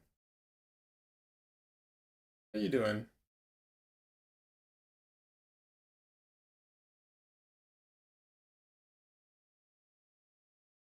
I mean, you should hear me talking. Oh, my voice. Yeah. Okay. You hear my voice. Yeah, there's my voice. That's the only audio, no music. Um it's partially cuz yeah, most cuz I'm streaming on YouTube and I feel like you can't, you know, I can't play the music I want on YouTube. So, I'm just not going to play any music and just, you know, deal with deal with it this way. Also, I'm being honest, I suspect most people, I know I know you like some of my music, but I think a lot of people just wouldn't be into the music I'm into anyways. So,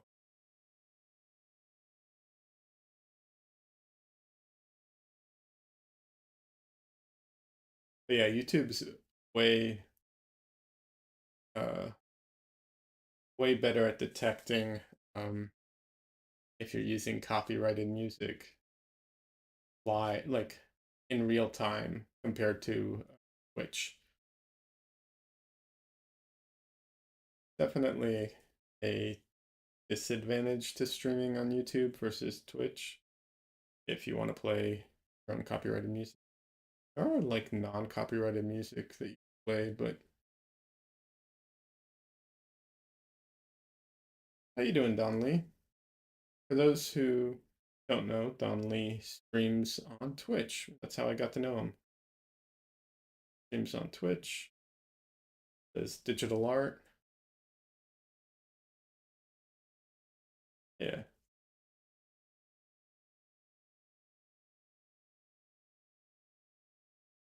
I would tell you to drop your socials and stuff, Don Lee, but I think the I think the spam filter will grab it before you do, so don't. Because I think it's I'll be honest, I didn't do much when comes to the setup. I just kind of went with the defaults, you know? So I think their spam control just automatically grabs links and stuff. So uh but if you search Don Lee, you can find him. Don Leo, I should say. The O is part of it.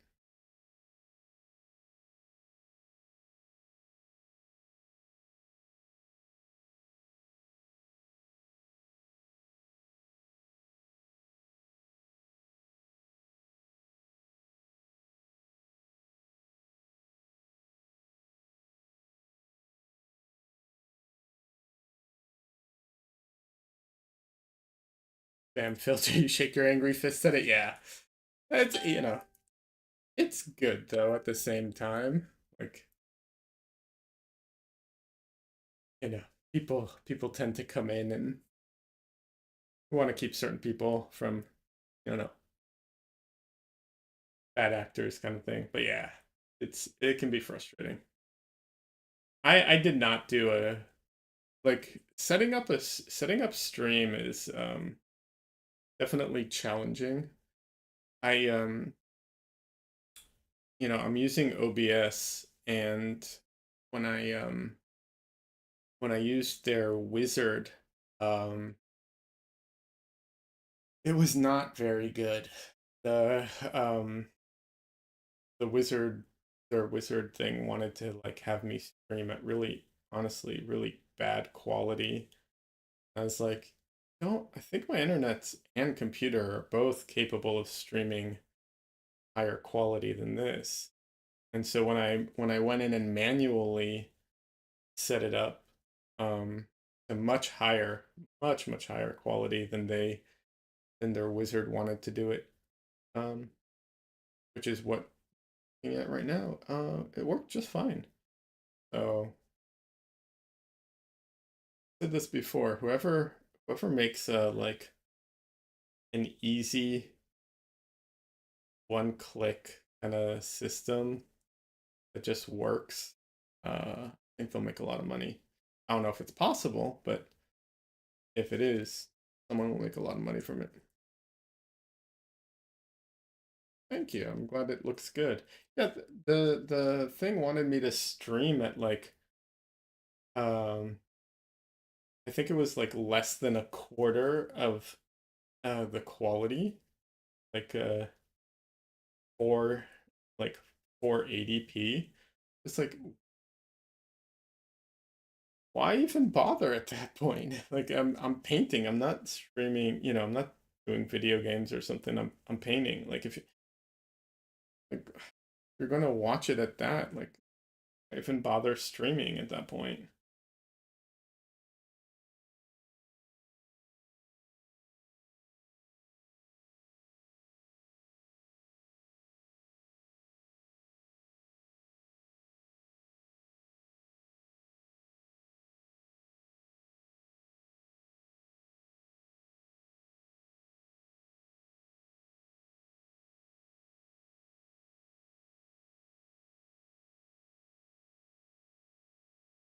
I mean, I guess if someone's just watching on their maybe, but yeah, I don't know. I want painting to be in good quality.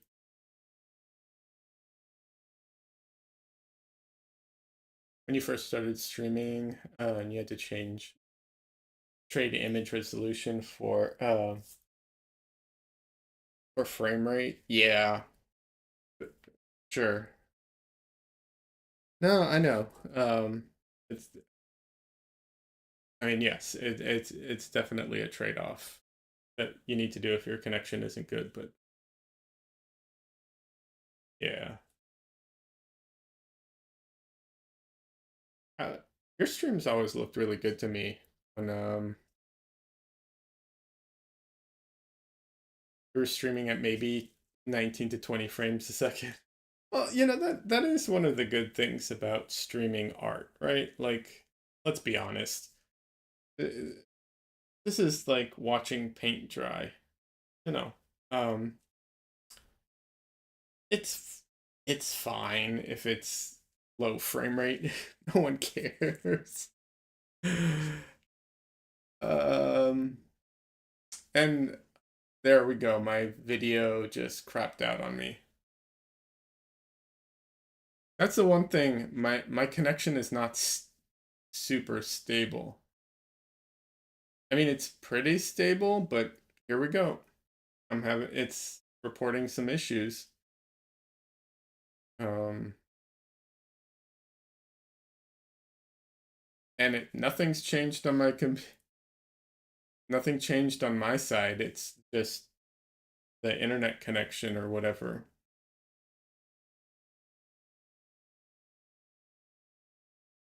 Share about this picture? Oh yeah, happy to. There's not much to share. This is the reference I'm using is from when I went to visit family and hadn't when when I was visiting I hadn't painted for like a, a month or so. So getting back into painting and streaming, I wanted some like you know low risk my audio's a little chop. Yeah, my connection's a little poor right now.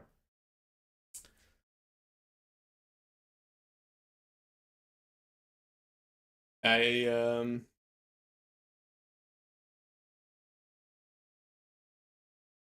I don't know what to do about the video quality, the stream quality right now. I think it'll just what's it called? I think it'll just take a second and it'll fix itself. I hope. I think this is a problem with my internet provider rather than my computer or something.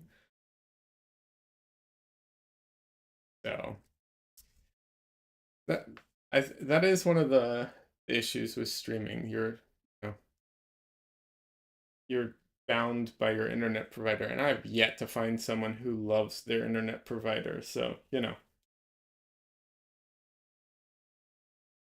but yeah, I was looking for um something that's a little low risk. I can get back into the swing of things, both streaming and painting. And uh, also, I thought it'd be a nice gift to send to family members. So that's what these paintings are. Doing a couple paintings like this. There's this one and there's another one which I showed it earlier in the stream. Um, I might do a third or fourth after that.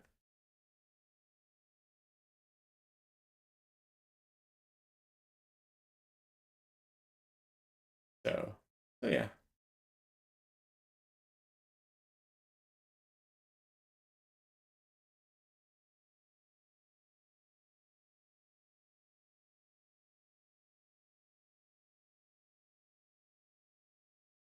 I've said this multiple times already, but I generally don't like to do paintings as gifts, um, because I make money from painting. It starts to blur the line a little bit. But you know, they didn't ask for it, so it's not like people are asking for free work, which is, I think, the main issue that I hate. People ask for like, "Hey, can you do this for me?" It'd be nothing for you to do that, right? And like, actually, it kind of would be. Having said that, I'm happy to like. I like helping friends. I like helping family. I like doing stuff for people I like. So it's just I think the expectation. As long as people aren't expecting it of you, or I should say of me, then I think I'm more okay with it.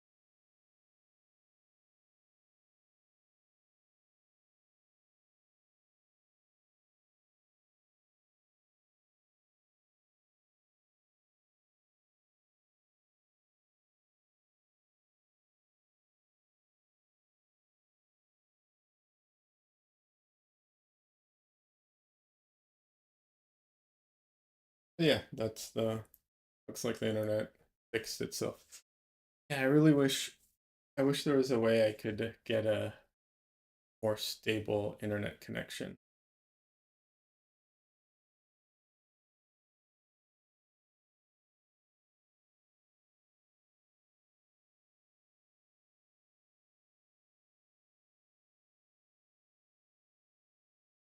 I know like big time streamers, they pay a lot of money for like I don't know what they call it. Some kind of like basically a way better connection, but I can't justify that as right now. Like my internet speed's fine. It's more just the stability of it of fluctuate.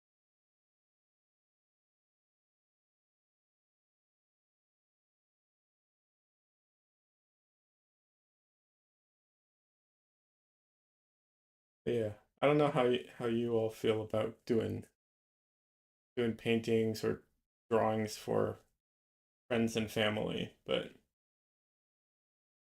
it can be a tricky situation when people have, just expect things for free. But at the same time, like like giving things to people I like, so it's a bit complicated.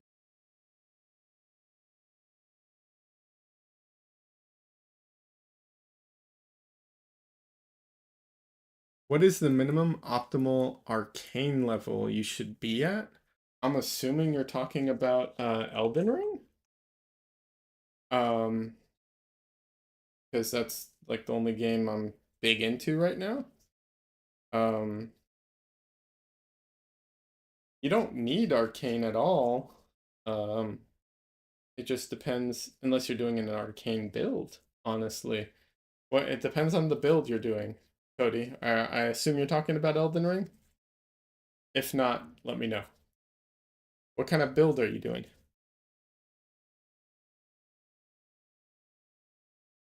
By the way, I'm big into that game. I love that game, Elden Ring. Yeah,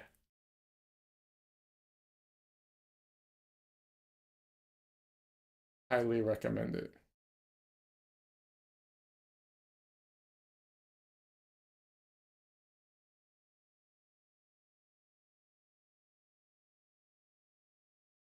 So if you're not doing an arcane build in Elden Ring, the only benefit that arcane gives you is in weapon drops.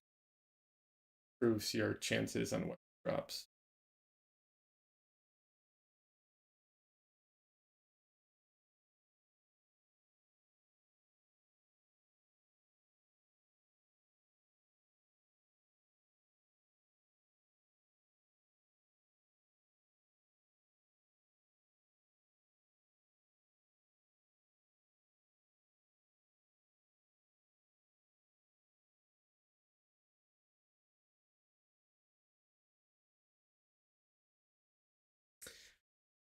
So yes, Elden Ring, and you're doing mostly Dex.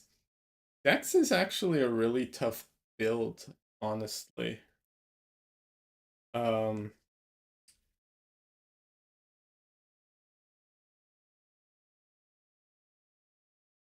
You don't have Elden Ring budget, so you picked up Bloodborne. Nice. Um, it's pretty great though. I picked up oh, I wish I could play Bloodborne. It's Bloodborne's only on PlayStation. I don't have PlayStation. I'm dying to play Bloodborne. Took me a second to register which game that was. Yeah, I'm dying to play Bloodborne. Um, I just picked up Dark Souls 3. It was on sale, and I picked up Dark Souls 3. Haven't started it yet, but yeah. I also picked up Sekiro, and I have not. I tried it. I did not get into it. I'm gonna give it another try at some point because I heard it's a fantastic game. But that aside, Elden Ring. Yeah, Dex is a tough one. It really depends on so nuanced for the build you're doing, Cody. Um, what weapon are you going for? Because the other thing Arcane helps with is bleed, and bleed builds are really good um, for most enemies. Not all enemies bleed, so some are immune.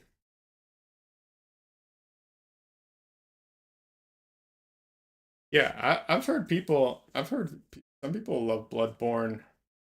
Some people say Bloodborne's their best game.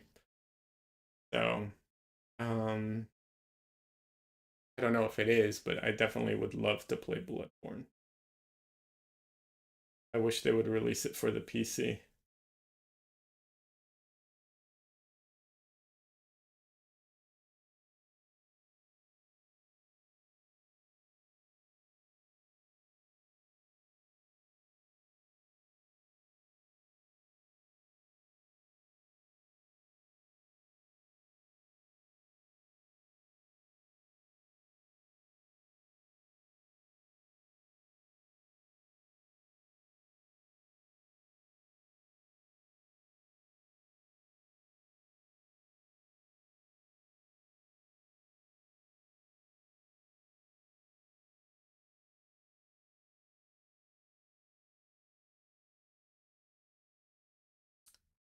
One of the best, not entirely Dex, but one of the best Dex weapons is the Bloodhound Fang. Um, it's also a strength. It's like strength as well, and it has bleed on it. It's one of the all around best weapons.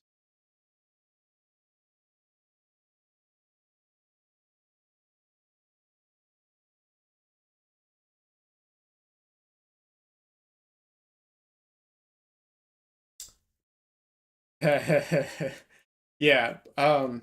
I think Bloodhound's Fang is better than Rivers of Blood overall because they nerfed Rivers of Blood unless you're doing PvP. But if you're doing PvE, Bloodhound's Fang is I think better. It also does really good stance pressure, um, or posture pressure, or whatever it's called.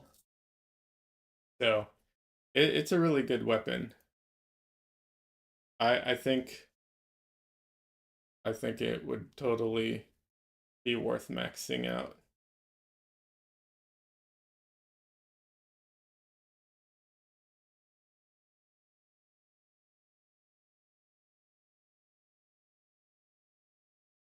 The Lies of P, you think looks really good? Yeah, I, I'm I am looking forward to that game. I'm hoping I can. We'll see. I might have to upgrade my graphics card for that one. I need to upgrade my graphics card anyways, but yeah, I might not be able to play it until then. I don't know. We'll see. I'm curious about it. Is it out yet? I thought it was still. Oh wait, you're talking about the demo. Yeah, not out yet. Yeah, by the way, I know my video quality is crapping out on me at the moment. Oh, lovely. 0 bitrate.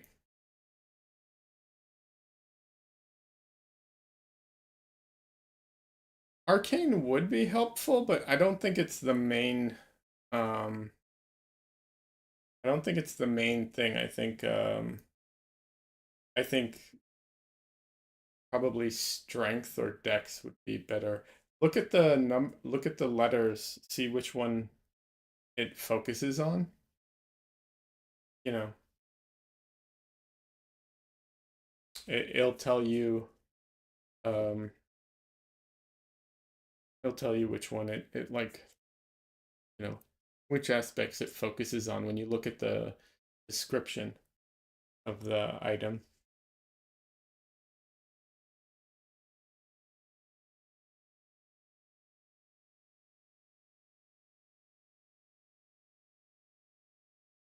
If you have Rivers of Blood, though, that means you're pretty far in the game.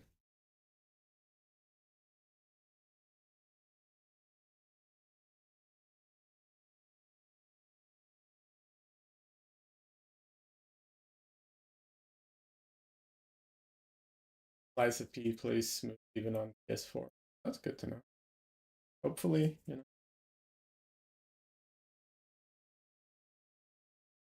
I'm at that stage where I'm debating, like, I upgraded my CPU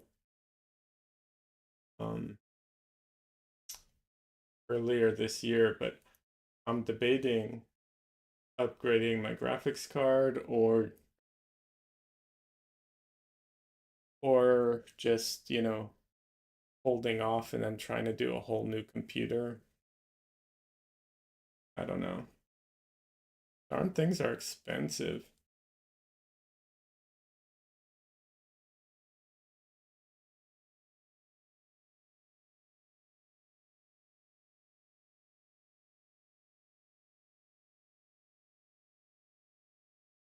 Also, are you gonna Cody, are you gonna limit your level?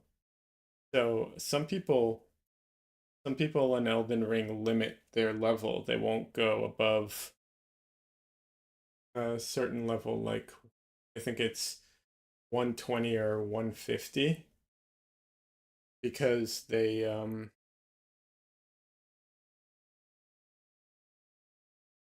what's it called? Part of it's for PvP reasons. Part of it's for the expansion. I don't know. I'm actually I have a few characters. I'm one character I'm trying to max out to 100. Well, 100% isn't accurate, but I'm trying to max out all my stats.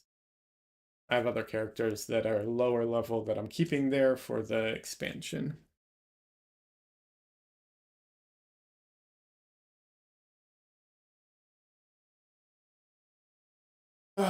Quality today is challenging. That's fun. Okay. Donley, so you said you think you've got oh, that I wouldn't have to upgrade for Life of P. Maybe not. Depends how optimized it is, but yeah, hopefully not.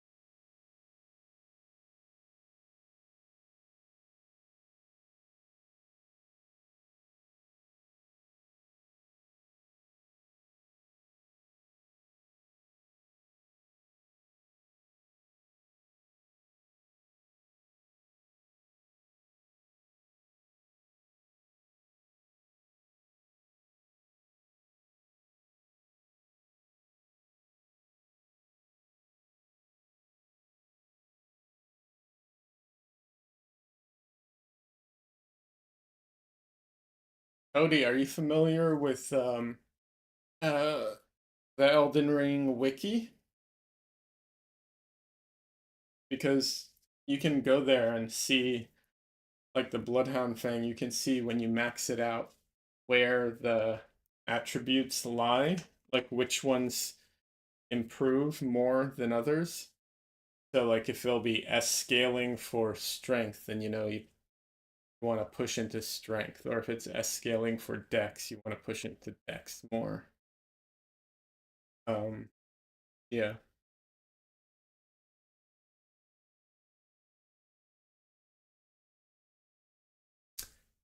Also, for Bloodhound's Fang, if I'm not mistaken, you can use uh, what is it called? One second. You haven't given that any thought, really. Part of you wants to be over leveled to beat the game, if it's even possible. Yeah, you can definitely over level and make it easier. Why is it best to limit for the expansion? I don't know that it is. People are theory crafting. I think the reason is they don't want to be completely over leveled and just like blast through the expansion with no difficulty. I think is the thing, which I get. If you're too over leveled, then it's not fun. Or depending on how you like to play, it's not as fun.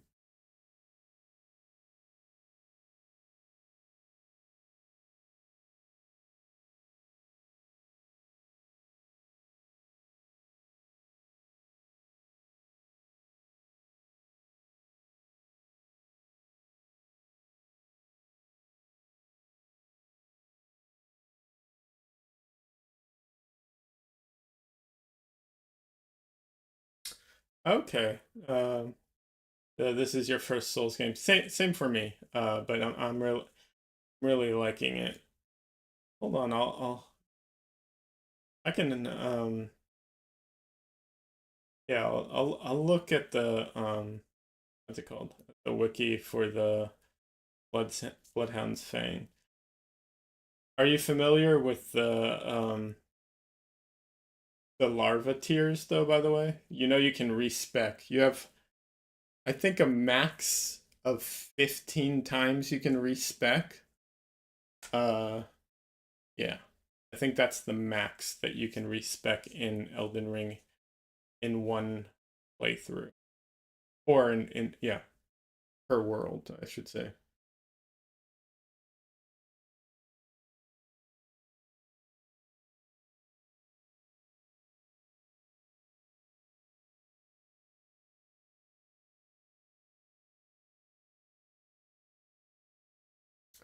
Donley, uh, you want to know about the composition of the guy in the oval? Sure.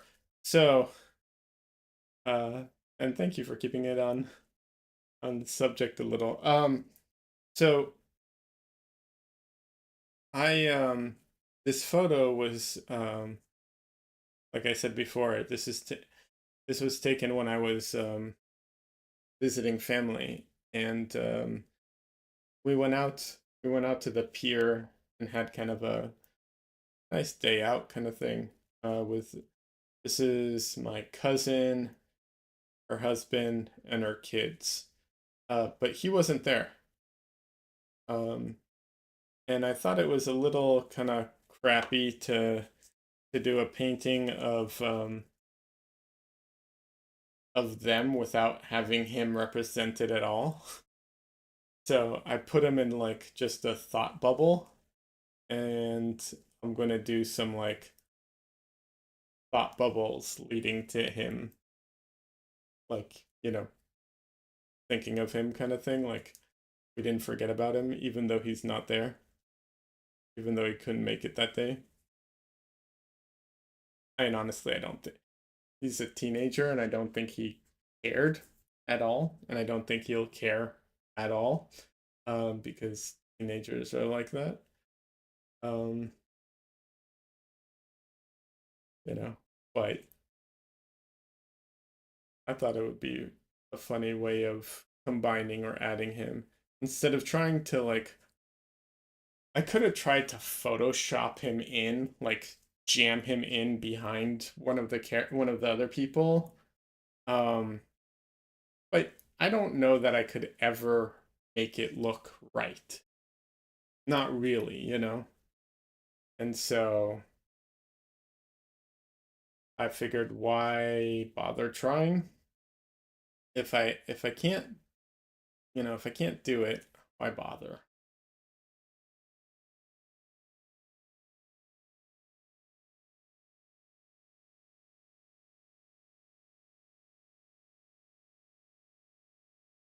So that's why the bubble, thought bubble.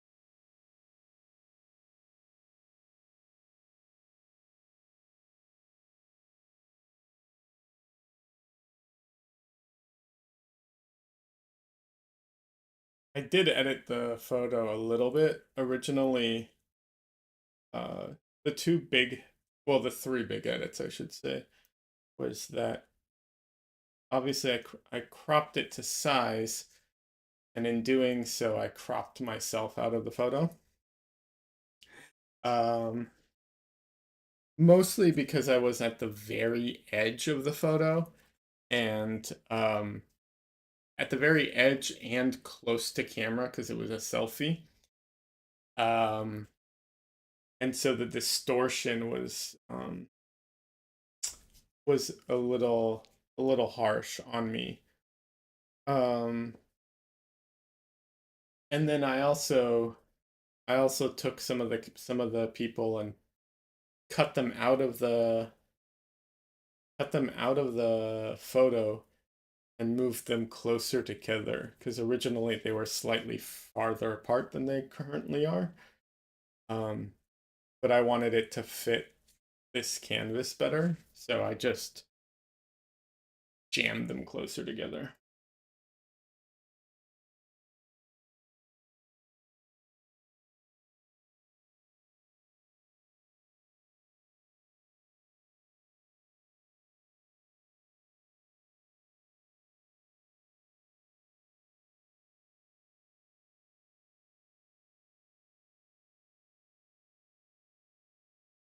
Oh, Cody, um, do you have the spell, or sorry, incantation? Don't worry about spells. I wouldn't even bother with them, but incantation, um, uh, blood flame blade, I think it is. That one's really good with the bloodhound fang.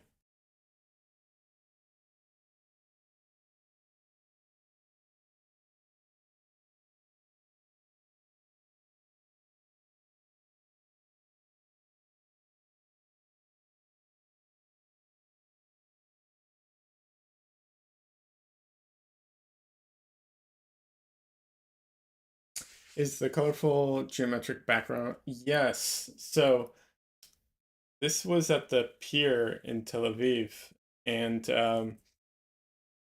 this red thing is actually a heart.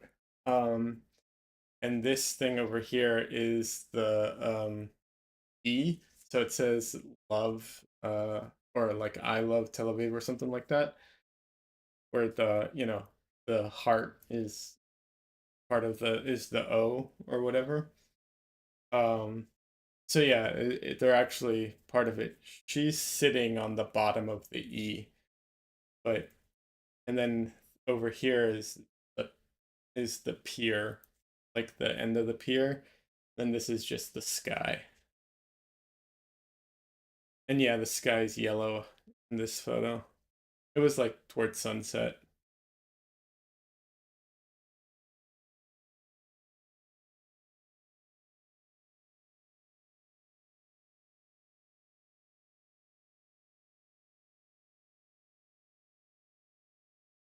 It's all it's often challenging, you know, for me at least, because I want to get close in on the people, but I also want to show the whole scene and background. Yeah.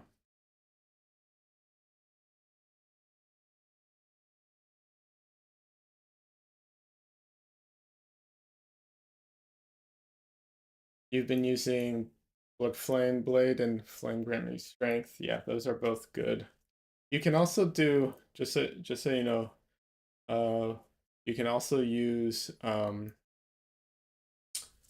uh what is it, Golden Vow with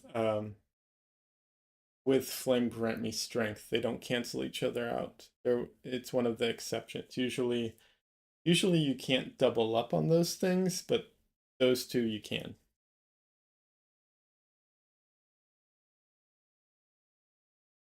Also, there are some really good incantations that heal you over time. They're really helpful in boss fights because they chip they help with chip damage and just constantly like give you just a little bit more health to keep going.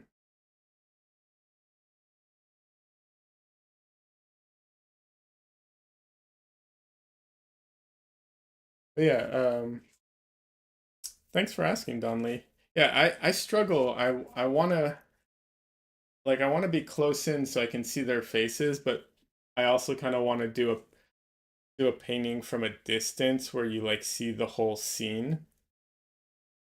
I feel like that's one of those one of those things that is constantly like at odds with each other where it's like a pulling opposite sides. It's like I want to show I want to be as close in on the people as possible, but also show as much of the scene as possible, and those two things are at odds with each other.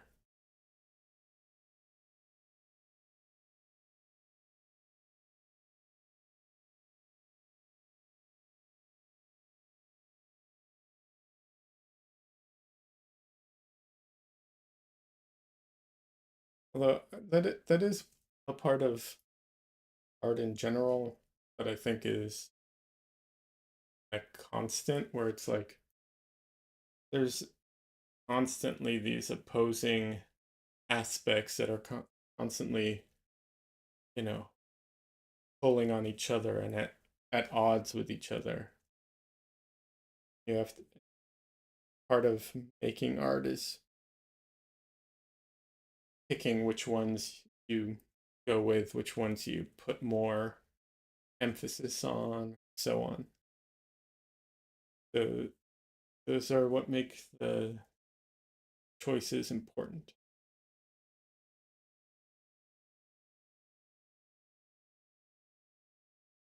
And it's not for, I don't think it's a like,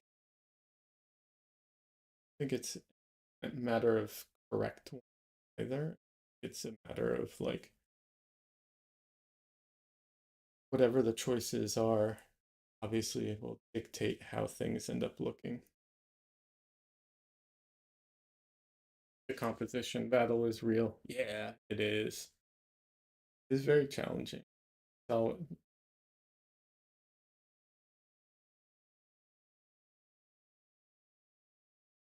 yeah.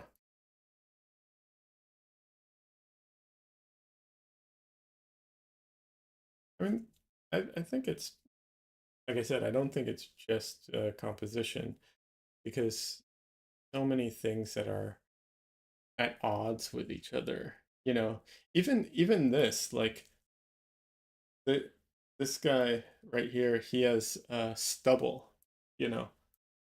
Uh, like, he's kind of growing his beard out a little bit, kind of thing. So got a lot of stubble, and it's such a it's a challenge. It's like, okay, how much of this do I like? I'm not going to, but you could theoretically, go in and small brush it in kind of thing. You could use a brush that has texture and brush it in. There's all these ways that you could approach it, and all of those ways are in some way opposing each other. And the choices, the choice I make will dictate what the painting ends up looking like.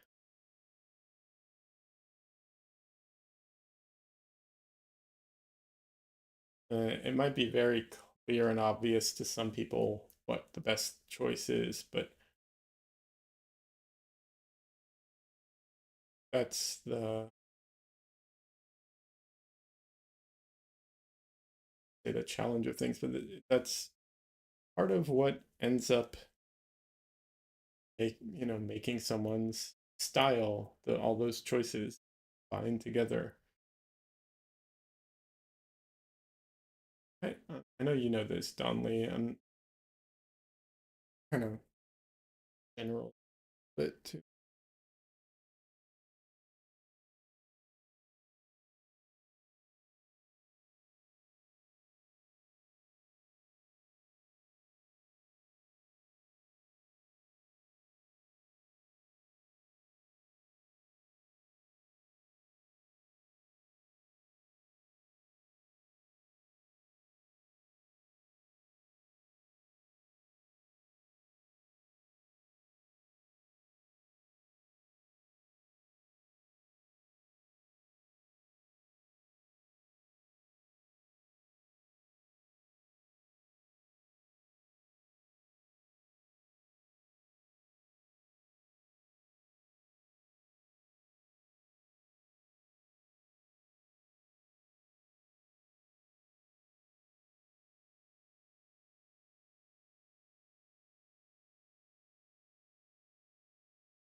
Donley, you've been trying to get better at simplification. It's tricky. It it is tricky, without a doubt. It's yeah, yeah, it's tricky. My I used to paint way more um detailed and clean. I'm definitely trying to be more rushy, and I'm trying to do more simplification and trying to be more expressive with my paintings, and it is very challenging. I think I've done a good job of growing into that, but it didn't come natural. It's been very much been a struggle to like push and push and push towards it.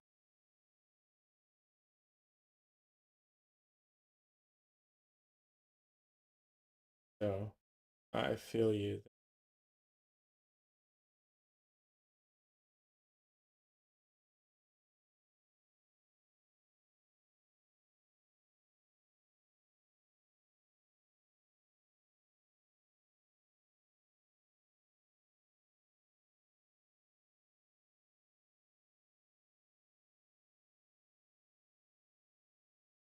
While I'm talking through my process and philosophy, I think it's a great way of presenting my work. Specifically since it's archived on YouTube. Yeah, I hope it helps somebody. I'm also hoping that I can take these and at some point like take the audio out maybe, and the video, and chop it up kind of thing, present it in a more oh, maybe I guess polished and concise way for specific subjects because you know, some people like a lot of people aren't going to want to go through long live streams. I get that. So it's also something I would like to do at some point as I get, especially as I get better at talking. uh, and I think some things will kind of, you know, there'll be like repeating subjects that surface, and I think those repeating subjects will be easier to kind of latch onto and grab and present in a better way.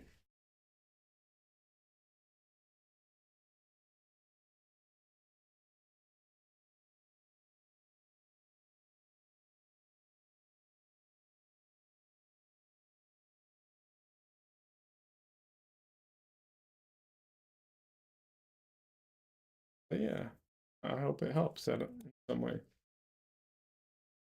I hope more people come in and ask more questions and not need to go through that, and talk about it.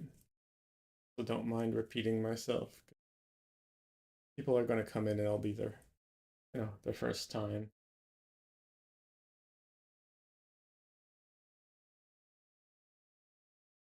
I was just talking to some friends the other day um about also like bringing in people who aren't artists into art conceptually, not like specifically me. Um, and I think that's a great thing. If I can, you know, if anybody ever comes in and like wants to learn how to paint and gets inspired to go for it, I think that'd be amazing. Because I think people, you know, artists specifically, like professional artists, they're, you know, they're so focused on being the best artist they can, and every artist I know is focused on being the best they can be. Um, but I think sometimes, we forget that like it's also just a really enjoyable thing to do, and I think that anybody can get benefits out of it, and I don't think that there's also this like mentality online where it's like if you're not like the best, why even bother? Like that doesn't apply to art. If you're not the best artist in the world, and for the record, that doesn't exist, but if you're not the best artist in the world, that's fine. Make art and share it anyways. It's absolutely cool to do that because that's not what art's about, or that's not the only thing art's about. Some people are about that, but not the only thing that exists.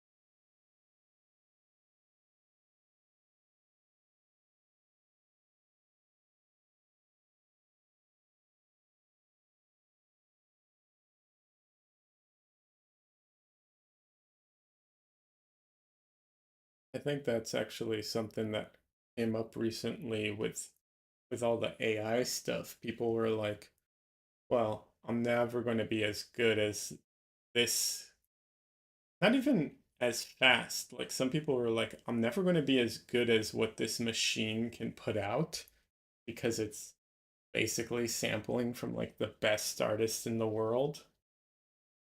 and just, repackaging it in a way. And it's like, well, yeah, you're competing against like the best of the best in a roundabout way. And I feel like people got really discouraged from that. And I'm not even talking about like work or anything, just like people got discouraged from even making art because of it. It's not always about the final image. It's about the experience of making it, of creating the image.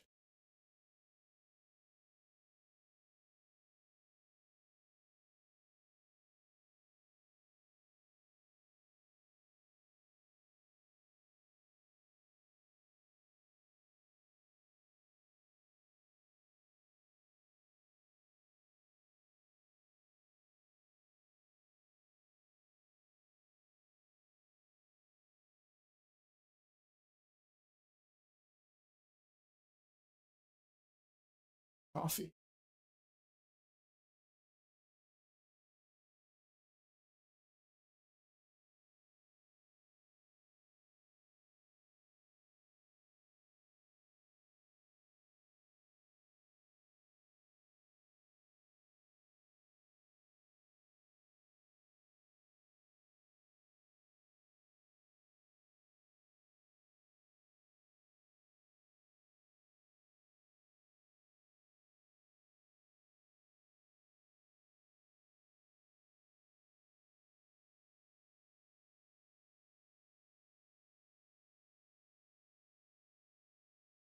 I definitely notice I'm a bit slower when I stream compared to when I'm not streaming.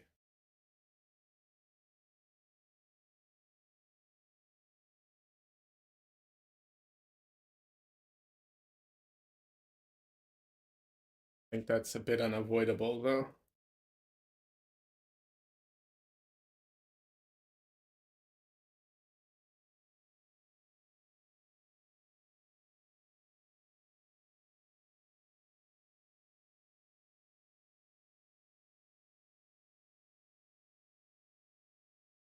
Wait for a second while I stretch.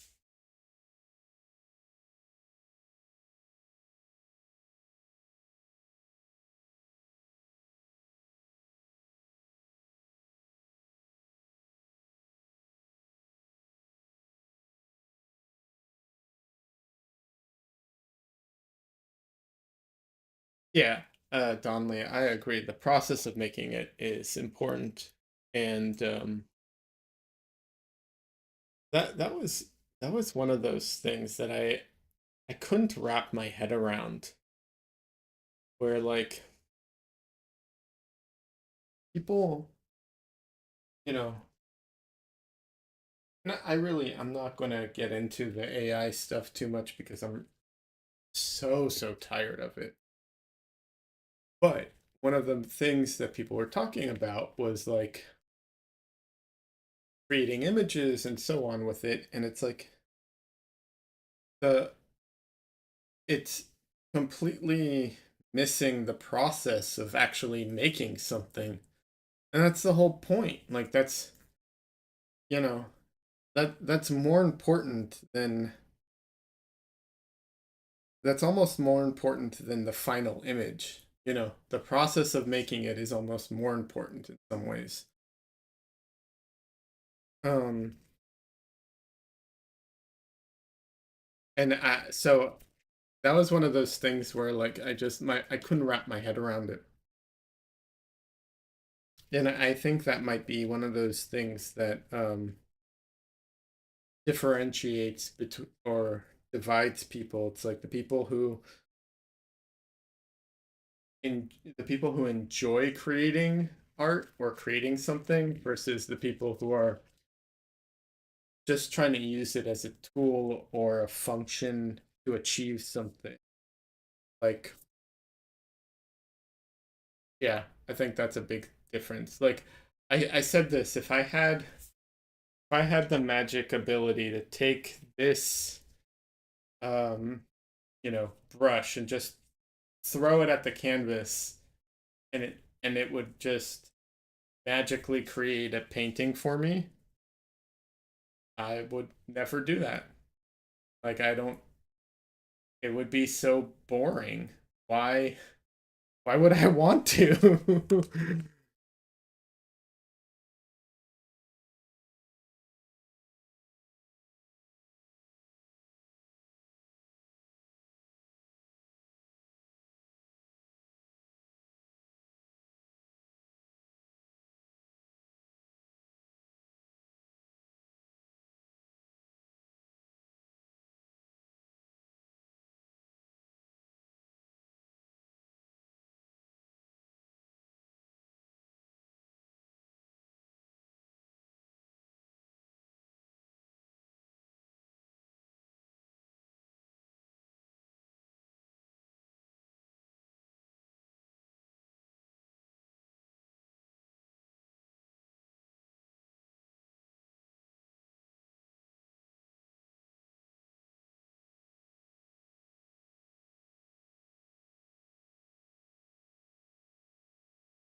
That's one of those interesting things. I don't know if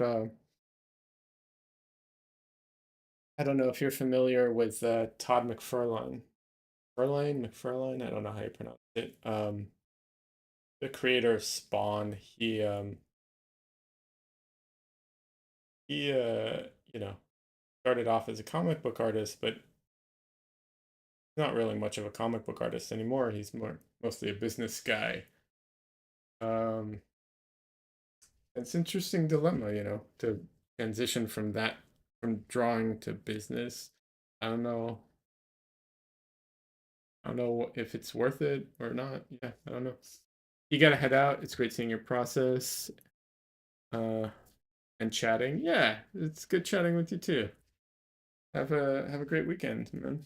And I'll see you next time around, or on Discord or something.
A lot of the red from the art bleeding into the characters, into the people.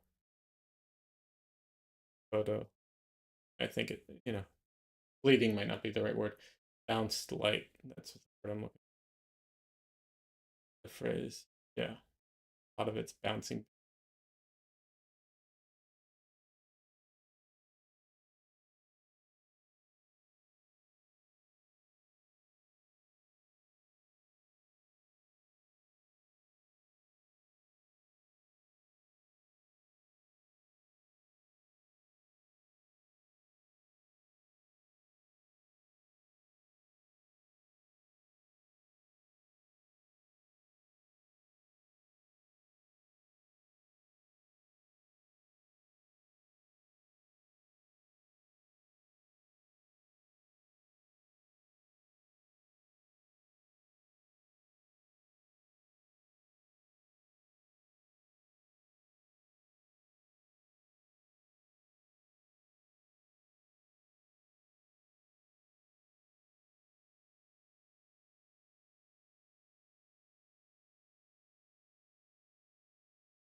It's funny because I keep talking about the painting when I think about the people in the painting, I keep saying like characters and stuff like that. Kind of funny because I actually know these people, I know their names, but in my head I keep thinking of them as characters in the painting.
The protagonists, Cody. Yeah, in my head, that's kind of where my mind's going.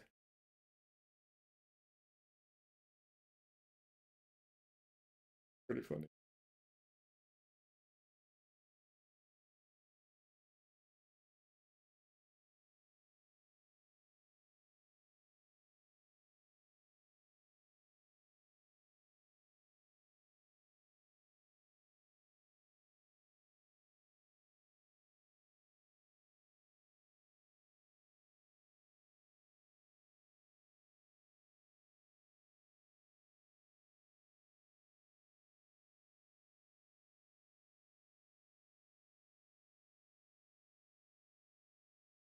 By the way, Cody, out of curiosity, are you playing on PC or are you playing on console?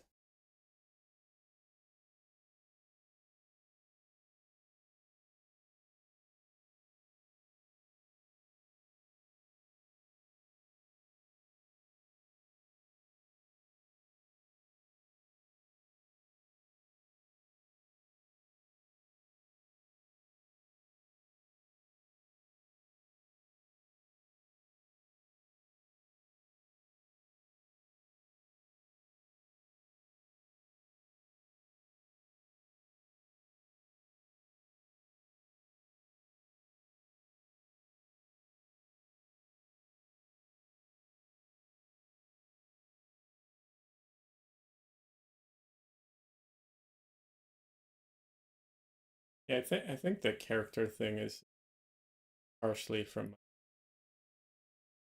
comics, also in storyboards, dealing with oh this character. That's where that like language and thought comes from.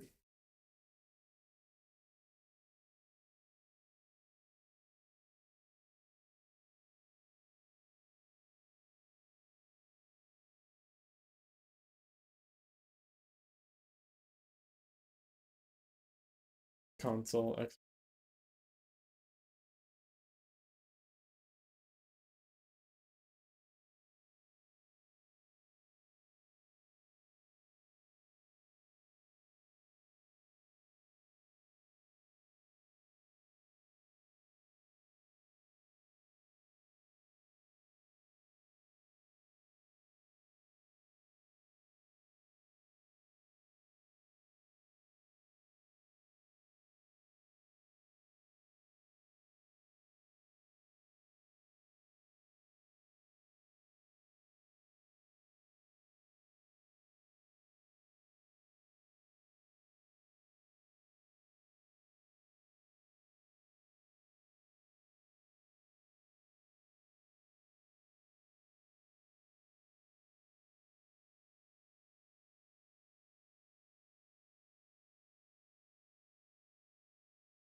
Yeah, I knew when I was adding in this character, there was no shot I could get the color and lighting and everything to match, and I just decided to put him in a thought bubble.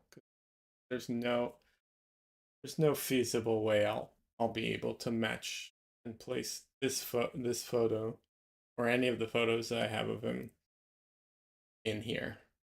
No way.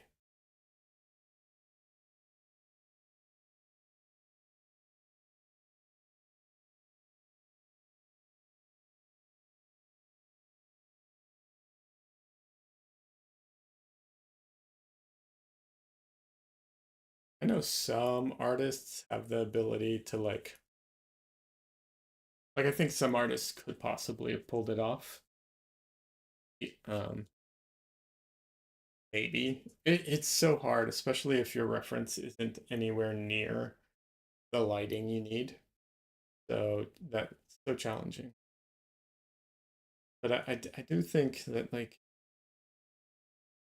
think it would hurt the realism aspect of it. I feel like even the people who could end up looking less.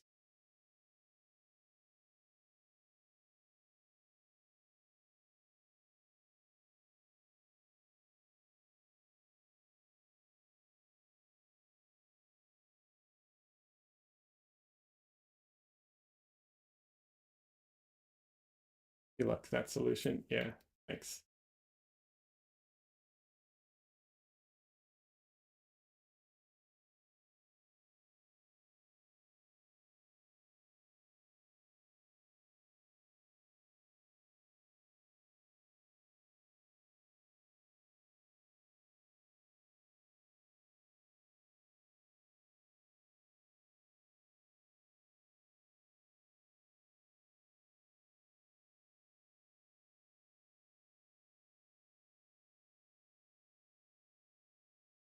Using Mars Black, and I don't know how it compares to uh some other blacks as far as like how deep it looks or how dark it looks.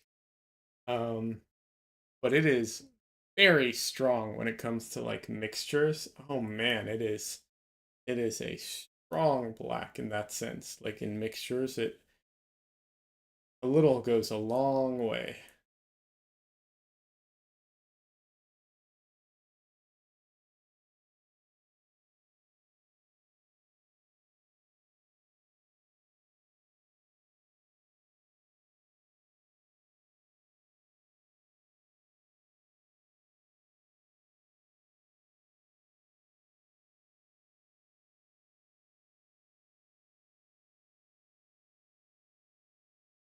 Someone claimed that I think they said that ivory black looks like, you know, darker, blacker, whatever. Um,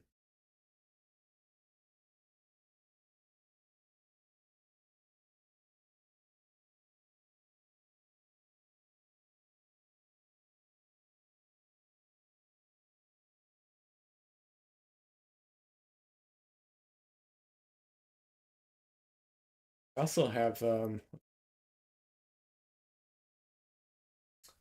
Gamblin has a color chromatic black, and it's a good black, especially for like mixing. I think it's good black, but it's actually a mixed color. It's not a single pigment color, and it's interesting because when you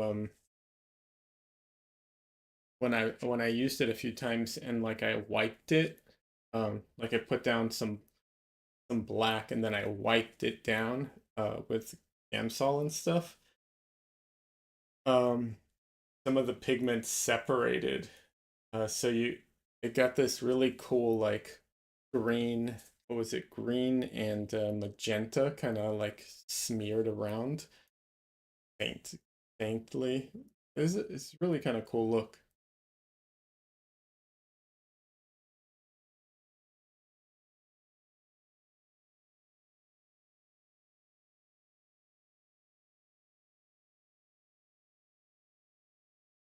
But it's definitely not what happens most of the time. It's just black.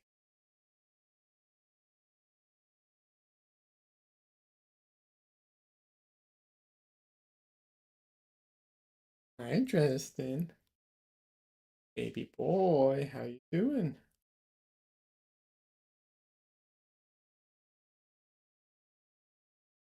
Guess we're having a quick cat break.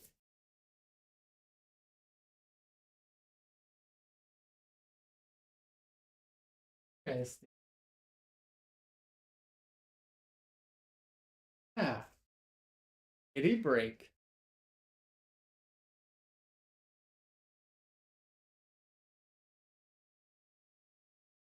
Say hi, Tristan. Oh.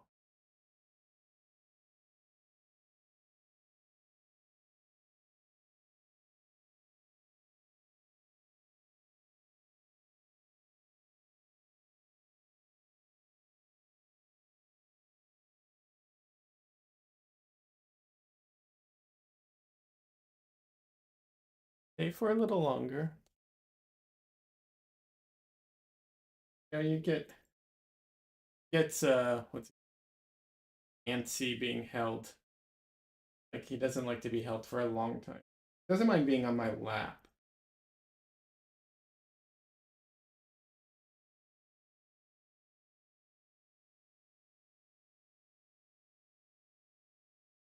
He's so cute.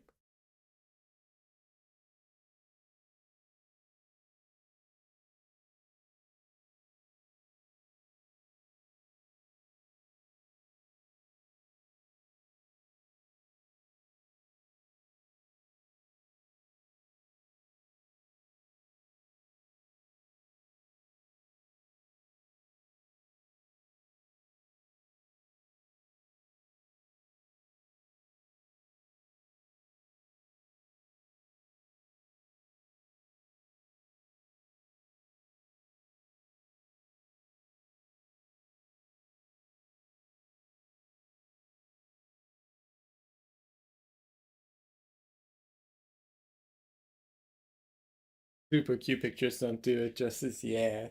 Thank you. And yeah, he's adorable.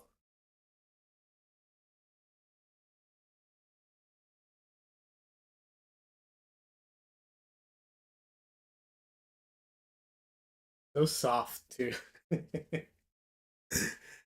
uh, he's just so cuddly and soft. I I I wish I could paint with him like on me. I literally would have a like a bag or something and have him like with me the whole time if he would do it, but he won't.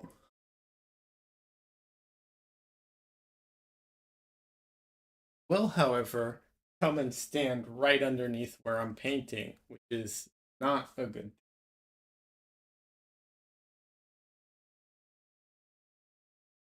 I don't use any. I don't use any solvents in my painting, uh, specifically so that it's safer for the cats and stuff.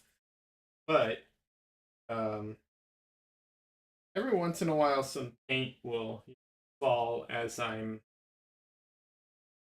painting. Happens. So I make sure they're not, laying down underneath my painting or easel as I'm painting.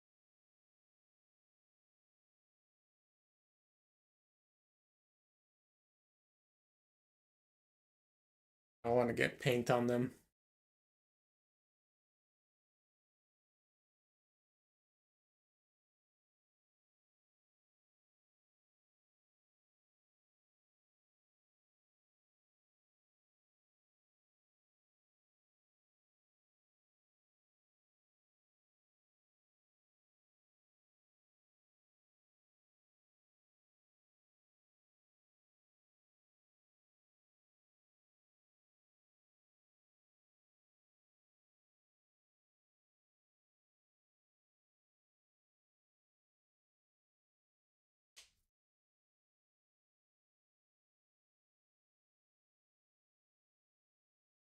That's also one of the reasons I wear gloves.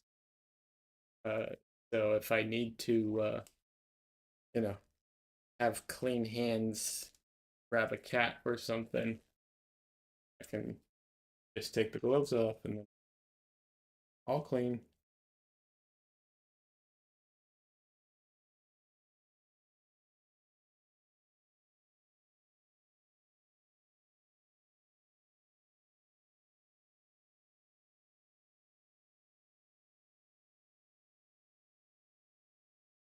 I'll be honest, I hate wearing gloves and painting. It is something I'm not a fan of.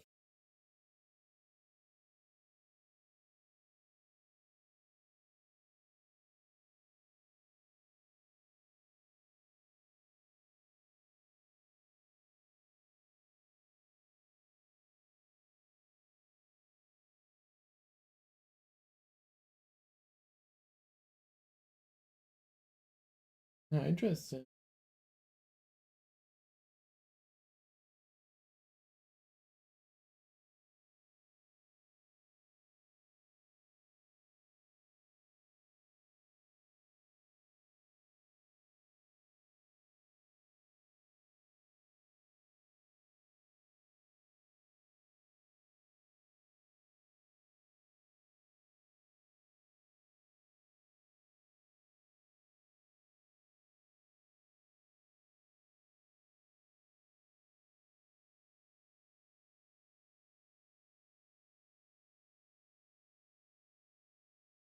I feel like I'm slightly running out of steam today.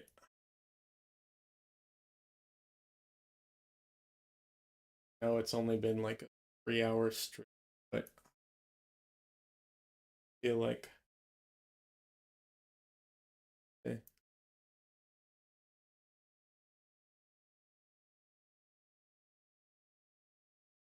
goal was to do 4 hours at least. I cut it a little short today.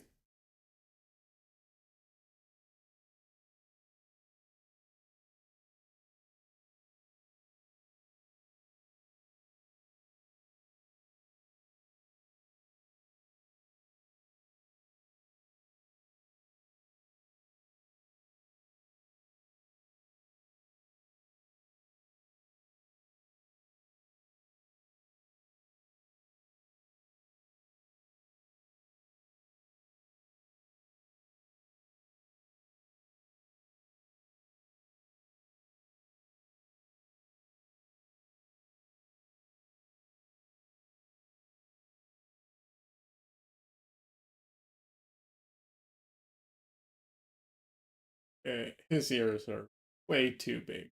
Definitely go back in and that. That is not inaccurate. I'm gonna have to resize his. Uh, I did him dirty so right now.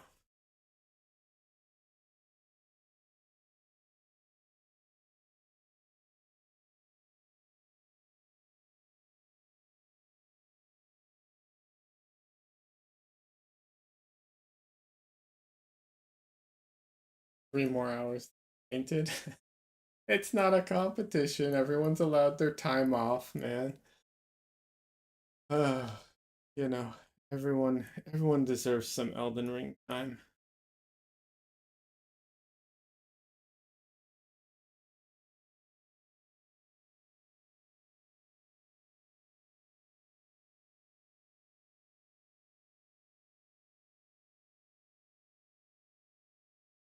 Have you, I don't think you're using it or can use it, but have you picked up the Giant's Crusher in Elden Ring? Did you find that one?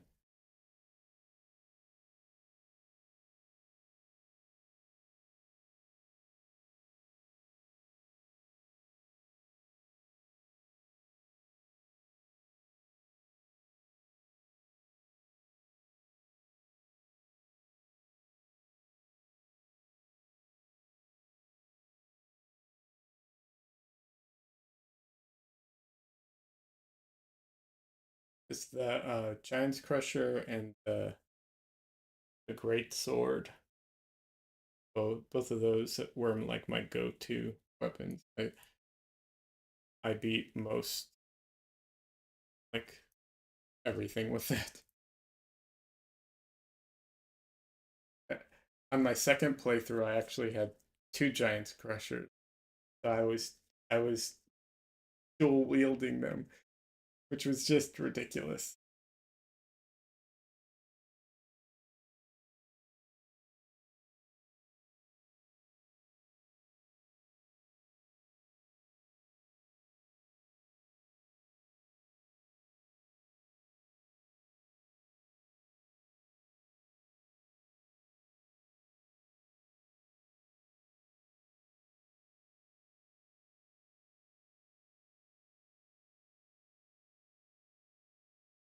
It's the big hammer. It's the giant hammer.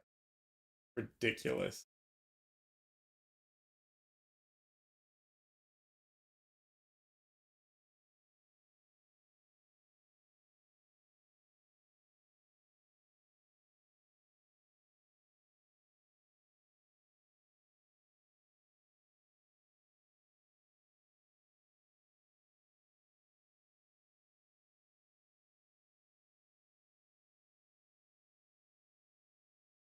It's so large that there are times like if I'm doing like there are times when you have to like do a little platforming or something like that. Like I can't see the ground very well. I have to like put the weapon away just to see where I'm at. It's kind of ridiculous.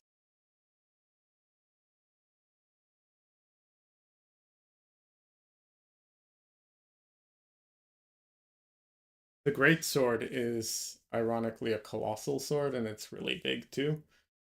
Um,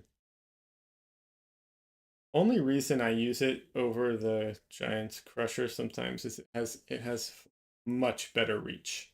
That's the advantage it has. It has far better reach.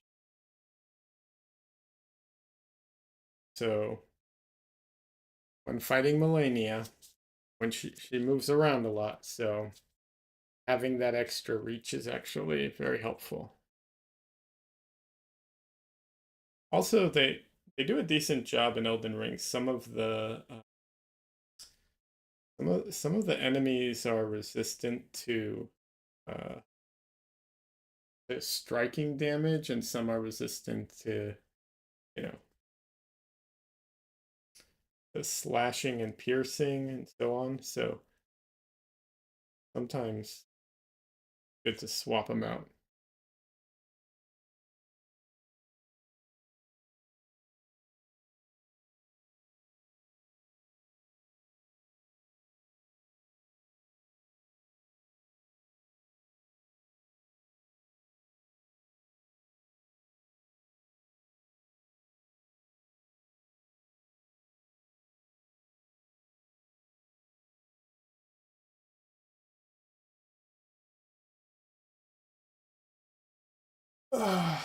All right, I think I'm going to be calling it a day today. Yeah. I'm fading. I need to eat something. I don't, and sometimes I'll eat on stream, but generally don't enjoy eating on stream. So I think I'll just call it a day today. Yeah. Uh, Thank you everyone who joined. Anyone who's watching this after the fact, thank you. Appreciate it. Cody, it was good hanging out with you.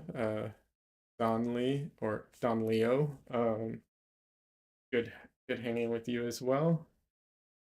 Salmon who stopped by. Anyways, thank you everybody. It's fun.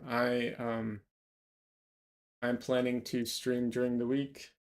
Uh, Going back to work this week, so it might be a little inconsistent, but if I can, Monday and Wednesday night, I will be streaming. So yeah. Anyways, oh, Stan. Ah. Hey, goodbye, Tristan.